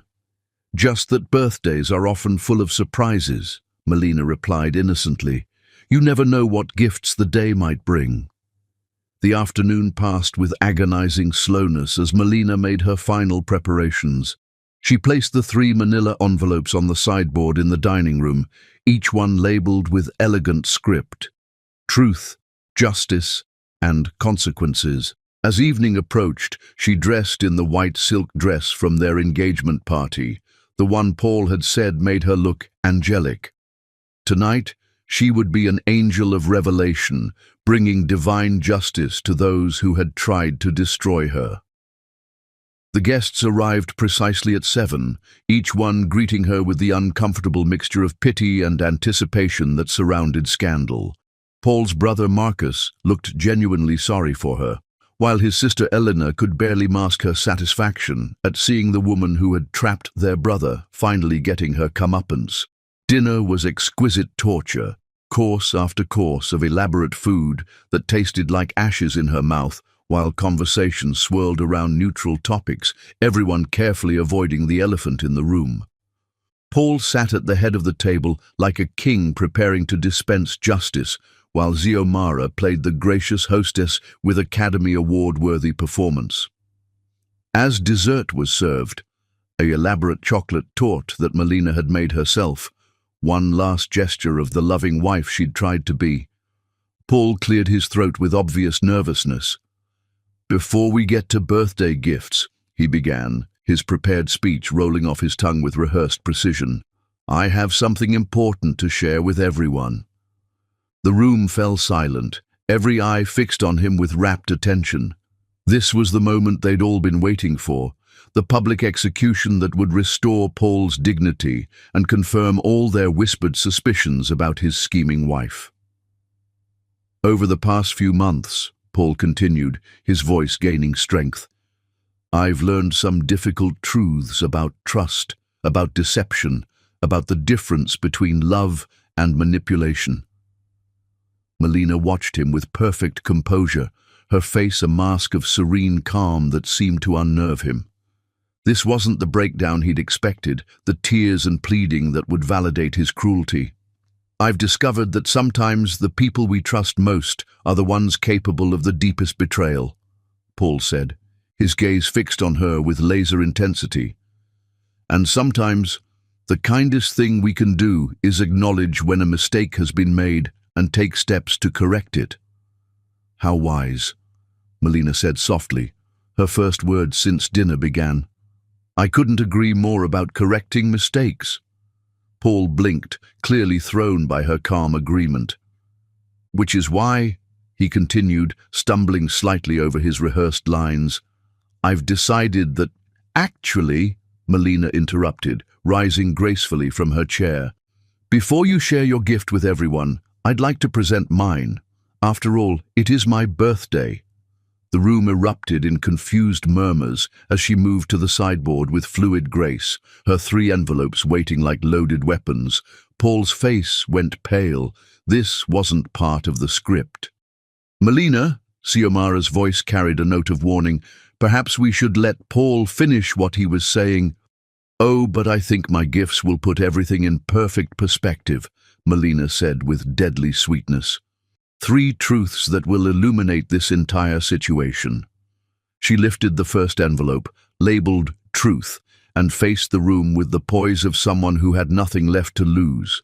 My first gift tonight, she announced, her voice carrying clearly through the stunned silence, is the legal documentation proving that under Connecticut's marital property laws, I am entitled to exactly 50% of everything my husband owns. Gasps echoed around the table as she withdrew the partnership agreements and property deeds, spreading them across the white tablecloth like battle plans. The construction company, the investment portfolio, the real estate holdings, even this house, half of it all belongs to me by right of marriage. Paul's face went white as understanding dawned. That's impossible. Those documents are private. Nothing between spouses is private, Melina corrected with surgical precision. As your legal wife, I have every right to know about our shared assets, assets that I never asked about, never tried to access, never even wanted, until now. Xiomara's mask finally slipped, revealing the calculating predator beneath. You little... but we're not finished, Melina said, lifting the second envelope labeled Justice. My second gift tonight is truth about character, about moral standards, about the difference between public virtue and private vice. She withdrew the photographs of Xiomara and Matteo in their passionate embrace, each image crystal clear and undeniably authentic. The room erupted in shocked gasps and horrified whispers as the pictures passed from hand to hand. These were taken last week in our greenhouse, Melina announced calmly. I think they speak for themselves about who in this room has been living a lie. Xiomara's face drained of all color as her carefully constructed image crumbled around her. Those are fake, she gasped. Doctored, manipulated, like the photograph you showed Paul of me? Melina asked with razor-sharp precision. The one that convinced him I was having an affair? Tell me, how long have you been sleeping with our groundskeeper while preaching to everyone else about moral standards? The silence was deafening as 30 years of Xiomara's reputation dissolved in an instant. Paul stared at his mother with dawning horror, the pieces of a much larger puzzle finally clicking into place. And now, Melina said, lifting the final envelope labeled Consequences, my third and final gift. Her hands trembled slightly as she withdrew the ultrasound images, the medical documentation, the proof of the miracle growing inside her. I'm pregnant, she announced simply. 8 weeks along with Paul's child, conceived during our marriage, documented by medical professionals, and absolutely, undeniably real. The room exploded into chaos as the full implications hit everyone simultaneously.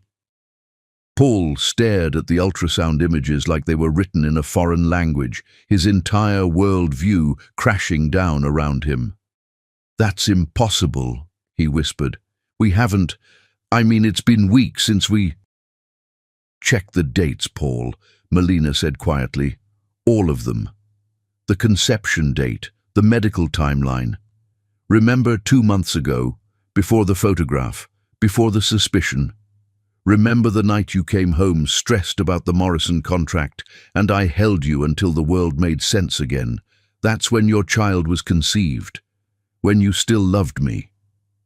Understanding dawned in Paul's eyes like a horrific sunrise as he realized the truth. He had been wrong about everything. The wife he'd been planning to destroy was innocent, pregnant with his child, and had just revealed herself to be far more powerful than anyone had imagined. But as Melina looked around the table at the wreckage of lies and manipulation, she felt no victory, only the hollow satisfaction of justice served cold.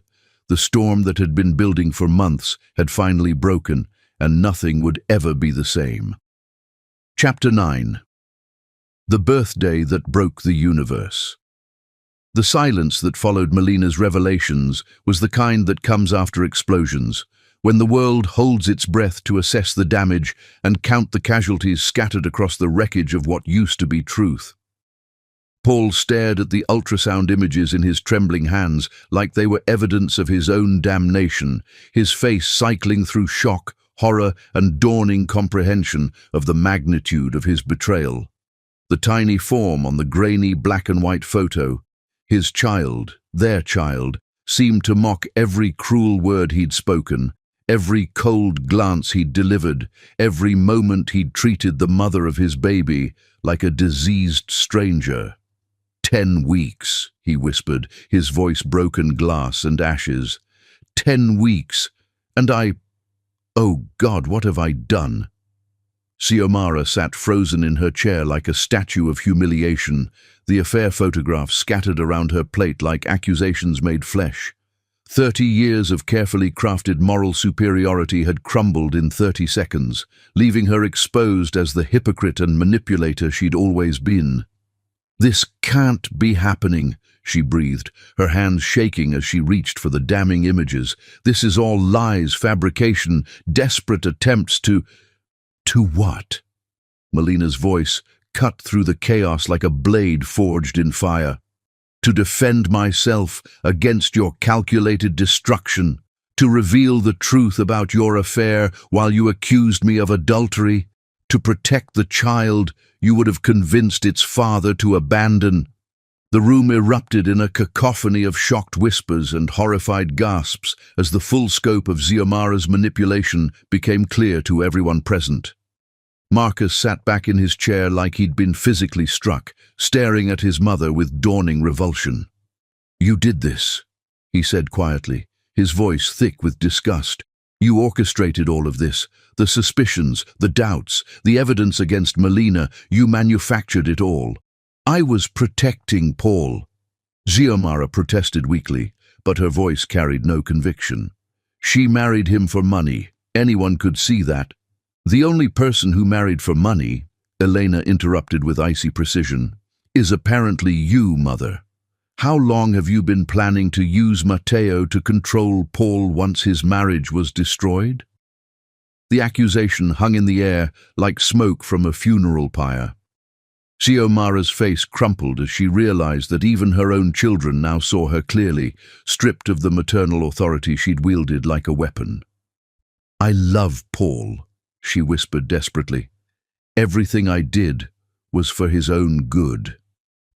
"You loved controlling Paul," Melina corrected with devastating calm.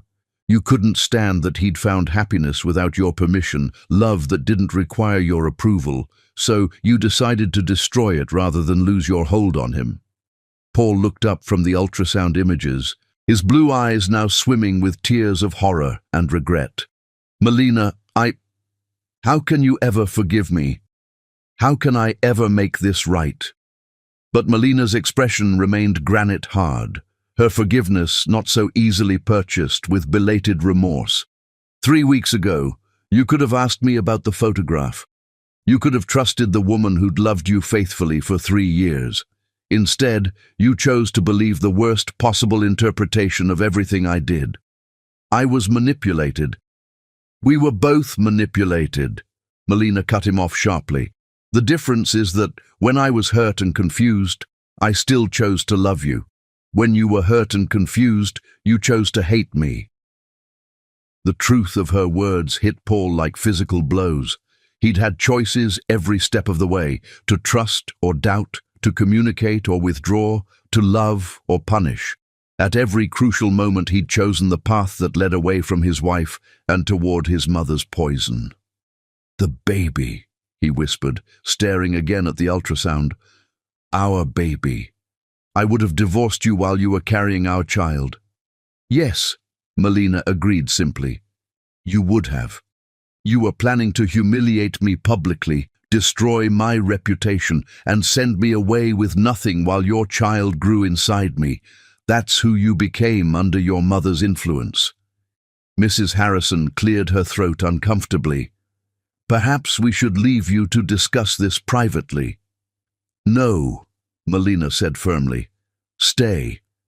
You all came here tonight expecting a show, expecting to witness my destruction and Paul's righteousness. You should see how the story really ends." She turned to face the assembled guests with queenly dignity, her white dress making her look like an avenging angel dispensing divine justice. "For months, you've all whispered about me behind closed doors. The gold digger who trapped poor Paul, the social climber who didn't belong in your world, the calculating woman who married above her station. Well, now you know the truth." Her gaze swept the room, making each person squirm under the weight of their own complicity in her persecution. "I never wanted Paul's money. I never asked about his finances. I never tried to access his accounts or investigate his assets. The only reason I know about my legal rights now is because I needed weapons to defend myself against a war I never wanted to fight." "Melina," Paul stood on unsteady legs, reaching toward her like a drowning man grasping for salvation. "Please, let me try to explain." "Explain what?" Her voice cracked like a whip. "How quickly you believed I was capable of adultery. How easily you were convinced I'd married you for money. How thoroughly you accepted that every loving gesture I'd ever made was calculated manipulation." Paul's face crumpled as the full weight of his betrayal crashed down on him. "I was hurt. I was confused. Mother showed me that photograph, and it looked so real." "It looked real because you wanted it to be real," Melina said with surgical precision. "Because believing I was a liar was easier than admitting your mother had been poisoning our marriage from day one." Xiomara suddenly lurched to her feet, her face flushed with desperation and rage. "You think you've won, don't you? You think this little performance makes you the victim instead of the opportunist we all know you are? Sit down, Mother." Paul's voice carried a note of steel that no one had ever heard before.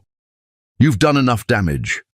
I won't be silenced by some little nobody who—" "You will be silent," Paul roared, his composure finally shattering completely. "For months, you've filled my head with poison about the woman I love. You made me doubt her loyalty, question her motives, treat her like a criminal in her own home. You destroyed my marriage with lies. She doesn't belong here," Xiomara screamed back, all pretense of dignity abandoned. "She's beneath you, beneath this family, beneath everything we represent." "What we represent?" Paul's laugh was hollow and bitter. "We represent hypocrisy, manipulation, and cruelty disguised as moral superiority. If that's what this family stands for, then maybe it's time for new representation." The words hit Xiomara like physical blows, and she stumbled backward, clutching her chest as if her heart was failing. The woman who'd orchestrated months of psychological warfare suddenly looked every one of her 62 years, aged by the collapse of her carefully constructed world.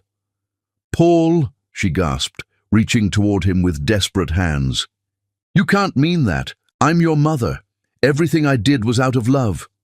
"Love doesn't destroy," Paul said with quiet finality. "Love doesn't manipulate or scheme or lie.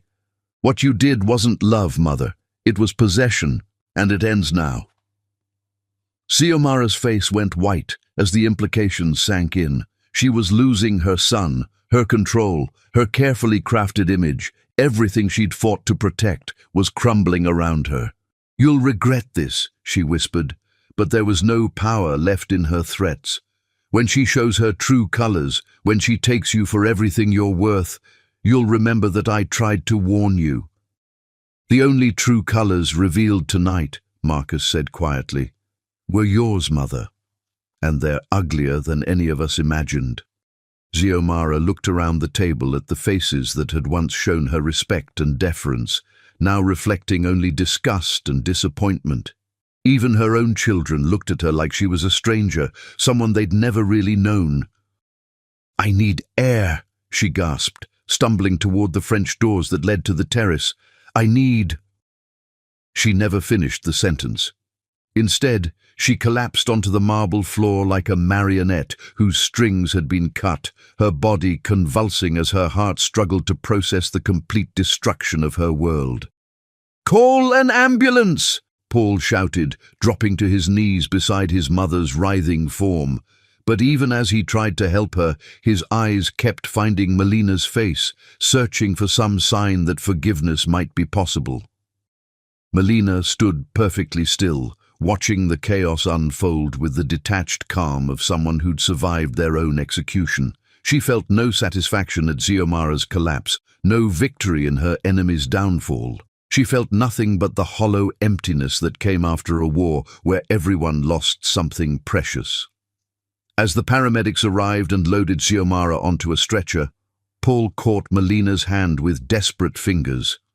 "Don't leave," he begged, his voice raw with unshed tears. "Please, we can fix this. We can make it right." Melina looked down at their joined hands, the same hands that had once traced love letters on her skin, that had held her like she was made of starlight, that had pushed her away when doubt poisoned his heart. "Can we?" she asked quietly. "Can you ever look at me again without remembering how quickly you believed the worst? Can I ever trust you again, knowing how easily your love turned to hatred?" Paul's face crumpled as the magnitude of what they'd lost hit him fully. "I don't know," he whispered with brutal honesty. "But I want to try. Our baby deserves parents who try." "Our baby deserves parents who trust each other," Melina replied, gently pulling her hand free from his grasp. "And right now, we don't even know if that's possible." As the ambulance pulled away with Xiomara, and the guests scattered like leaves before a storm, Paul and Melina stood in their ruined dining room, surrounded by the wreckage of their marriage. They had revealed all the lies, exposed all the manipulation, and destroyed the woman who'd tried to tear them apart. But the hardest battle still lay ahead, learning whether love could survive the poison that had been pumped into its veins, whether trust could be rebuilt from the ashes of betrayal, whether two wounded hearts could find their way back to each other across the chasm of pain that stretched between them. The storm had finally broken, but the aftermath would determine whether anything beautiful could grow from the devastation it left behind. Chapter 10. Love Conquers. All the hospital rooms smelled of disinfectant and shattered pride, and Xiomara Hogan looked smaller than Melina had ever seen her, diminished by the weight of her exposed sins and the machines monitoring her struggling heart. "She's stable," Dr. Martinez explained to Paul and Melina as they stood in the hallway outside the cardiac unit. "The heart attack was severe, but not fatal. She'll recover physically, though the emotional trauma—" He shrugged diplomatically. Paul stared through the window at his mother, who lay unconscious, her silver hair lank against the white pillow. 3 days had passed since the birthday dinner that exposed every lie. 3 days of Xiomara fighting for her life, while Paul fought for his soul. "She's been asking for you," he said quietly to Melina, his voice heavy with exhaustion and guilt. "Both of us, actually." Melina placed a protective hand on her growing belly, where their child, now safely past the first trimester, continued to thrive despite the chaos surrounding its conception. What could she possibly have to say now? "I don't know," Paul admitted. "But I think we need to hear it. For our sake, if not hers." When they entered the room together, Xiomara's eyes fluttered open, focusing first on Paul, then on Melina. For a moment, the old calculation flickered there, the predator's instinct to find weakness and exploit it. Then awareness dawned, and something that looked like genuine remorse replaced the cunning. "You came," she whispered, her voice paper-thin and fragile. "We came," Paul confirmed, but he stayed close to Melina, his hand resting protectively on her shoulder. Xiomara's gaze shifted to Melina's barely visible pregnancy bump, and her face crumpled. "I almost destroyed that child's family before it even had a chance to exist."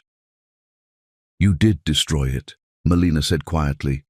"The question is whether anything can be rebuilt from the wreckage." "You have every right to hate me," Xiomara continued, tears slipping down her pale cheeks. "I fabricated evidence, manipulated my own son, tried to drive you away from the man you love. I became a monster." Paul moved closer to the bed, his expression a mixture of pain and confusion. "Why, Mother? Why did you do it?" "Because I was terrified," Xiomara admitted with brutal honesty.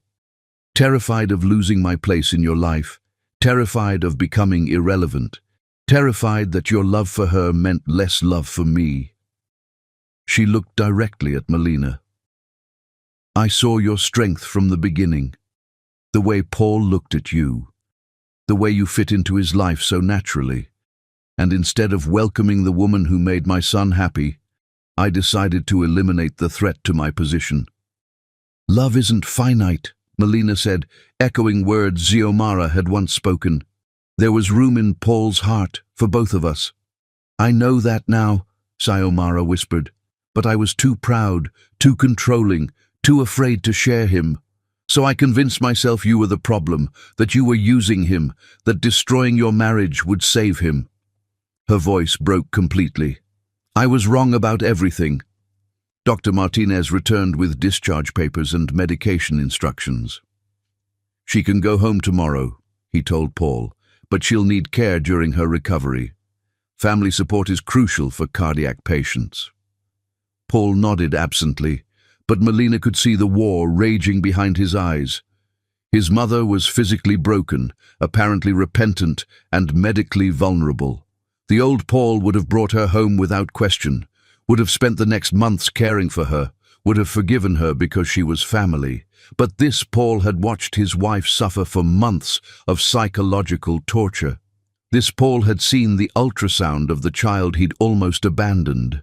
This Paul had to choose between the easy path of family obligation and the harder road of protecting the family he'd almost lost. Over the following days, as Xiomara recovered in the hospital, Paul wrestled with the most difficult decision of his life. She was his mother, the woman who'd raised him, loved him, shaped him into the man he'd become. But she was also the architect of his marriage's near destruction, the author of months of pain for the woman carrying his child. "What do you want me to do?"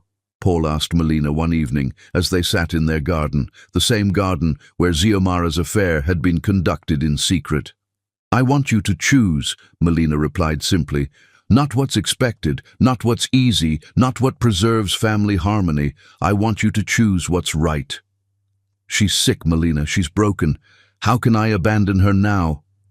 "I'm not asking you to abandon her," Melina clarified. "I'm asking you to protect us, our marriage, our child, our future. Your mother proved she's willing to destroy all of that to maintain control over you. What makes you think she won't try again?" Paul was quiet for a long time, staring at the roses they'd planted together during happier times.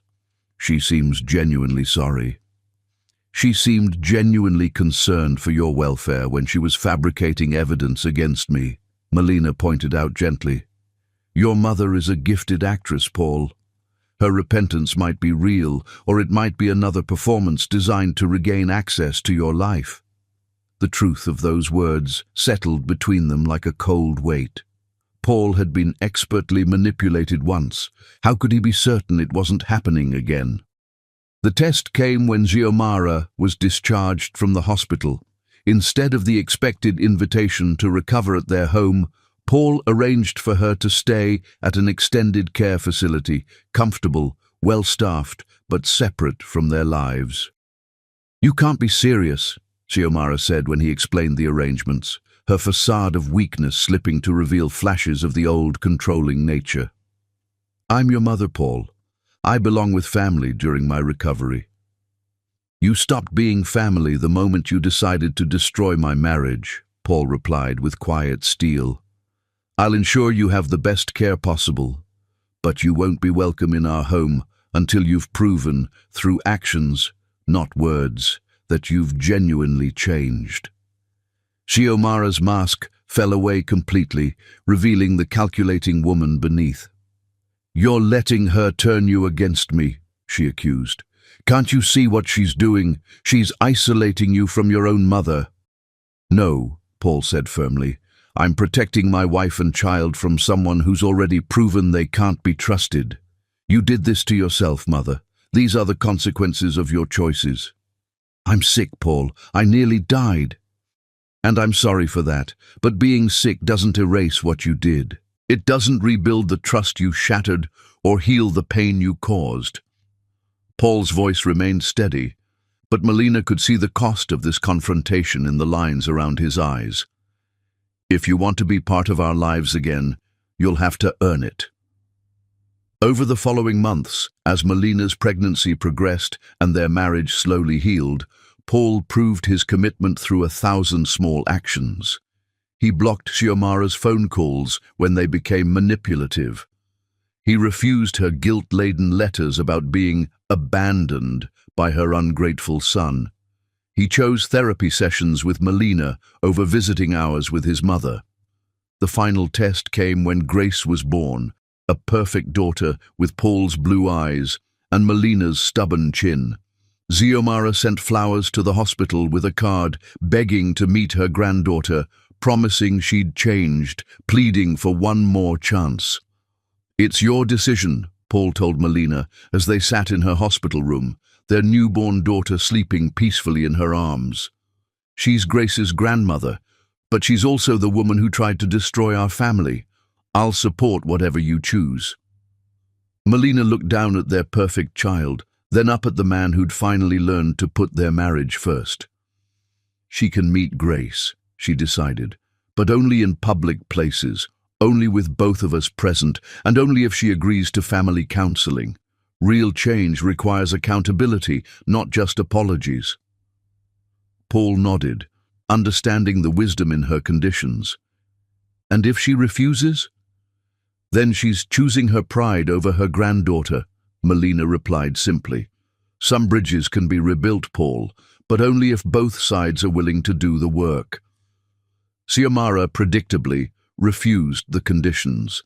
She wanted forgiveness without accountability, access without oversight, family privileges without proving she'd changed.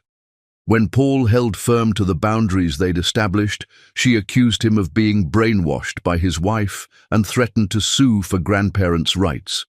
Let her try, Paul said calmly when their lawyer informed them of Xiomara's threat. Any court that sees the evidence of what she did to our marriage will understand why we're protecting our child. 2 years later, as they renewed their vows in the same garden where they'd scattered their broken dreams and grown new ones, Paul spoke the words that had taken him too long to learn. I promise to believe in you when the world says doubt. I promise to trust your heart when others question your motives. I promise to fight for us, not against us, for all the days of our lives. And Melina, radiant in white silk with Grace on her hip and another child growing beneath her heart, whispered back the words that had saved them both. Forever and 3 days more. Xiomara remained in the extended care facility, surrounded by comfortable luxury, but isolated from the family she'd tried to control. Some of Paul's relatives criticized his cruelty toward his aging mother, but he'd learned that protecting the people you love sometimes required disappointing the people who claim to love you. Love had conquered all, not through forgiveness without justice, not through maintaining toxic family peace, but through the courage to choose what was right over what was easy. Paul had learned that true strength meant setting boundaries with people who would destroy you, even when those people were family. And in the end, that was enough. It was everything. Grace's laughter filled their garden as she chased butterflies among the roses, and Paul caught Melina's hand, spinning her around like they were still newlyweds, discovering the power of their connection. "No regrets?" Melina asked, thinking of the mother-in-law who'd been banished from their happiness. "Only one," Paul replied, pulling her close for a kiss that still made her knees weak after all these years. "That I didn't choose you over her from the very beginning." "You choose me now," Melina said softly. "Every day, in every decision, you choose us. That's what matters."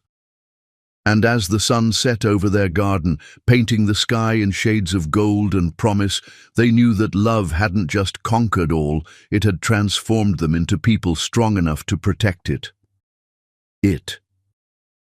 "You were afraid," Melina said quietly, "afraid of losing control of your son, afraid of becoming irrelevant, afraid that his love for me meant less love for you."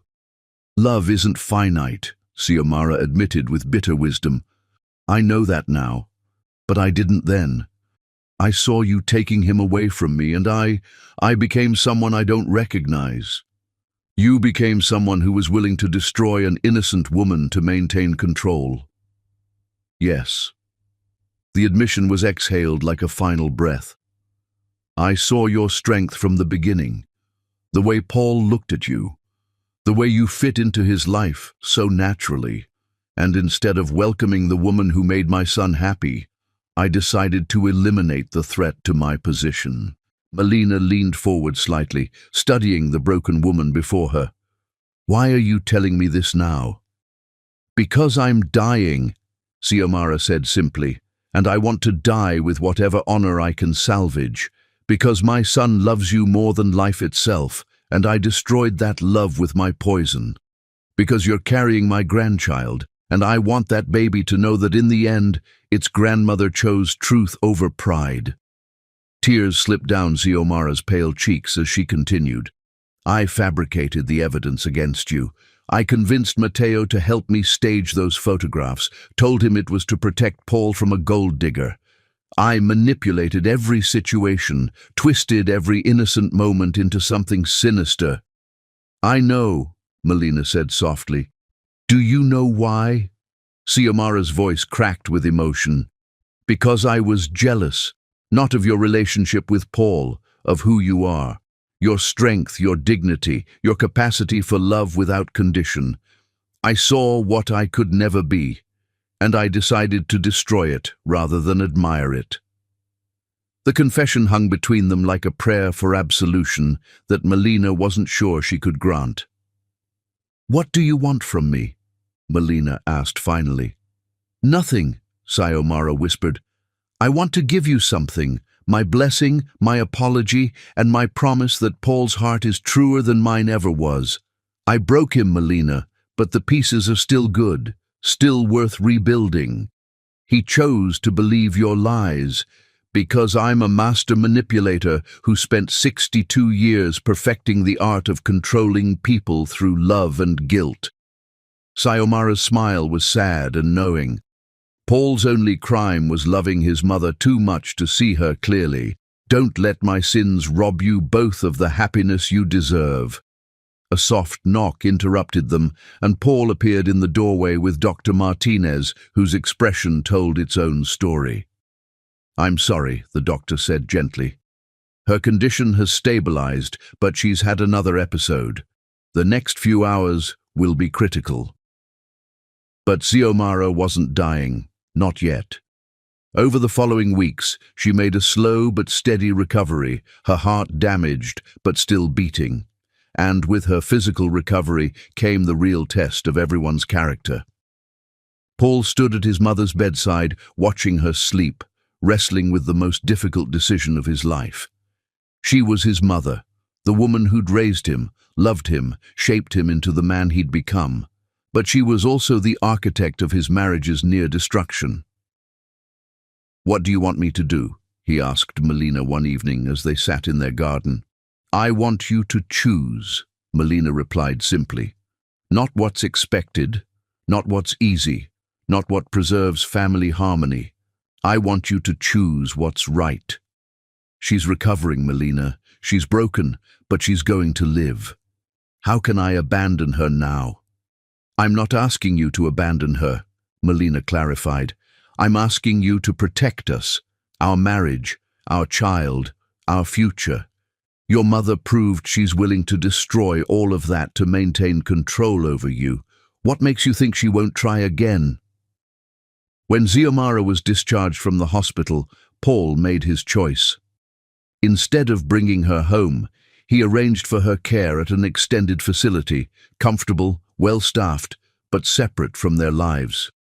You can't be serious, Xiomara said when he explained the arrangements, her facade of weakness slipping.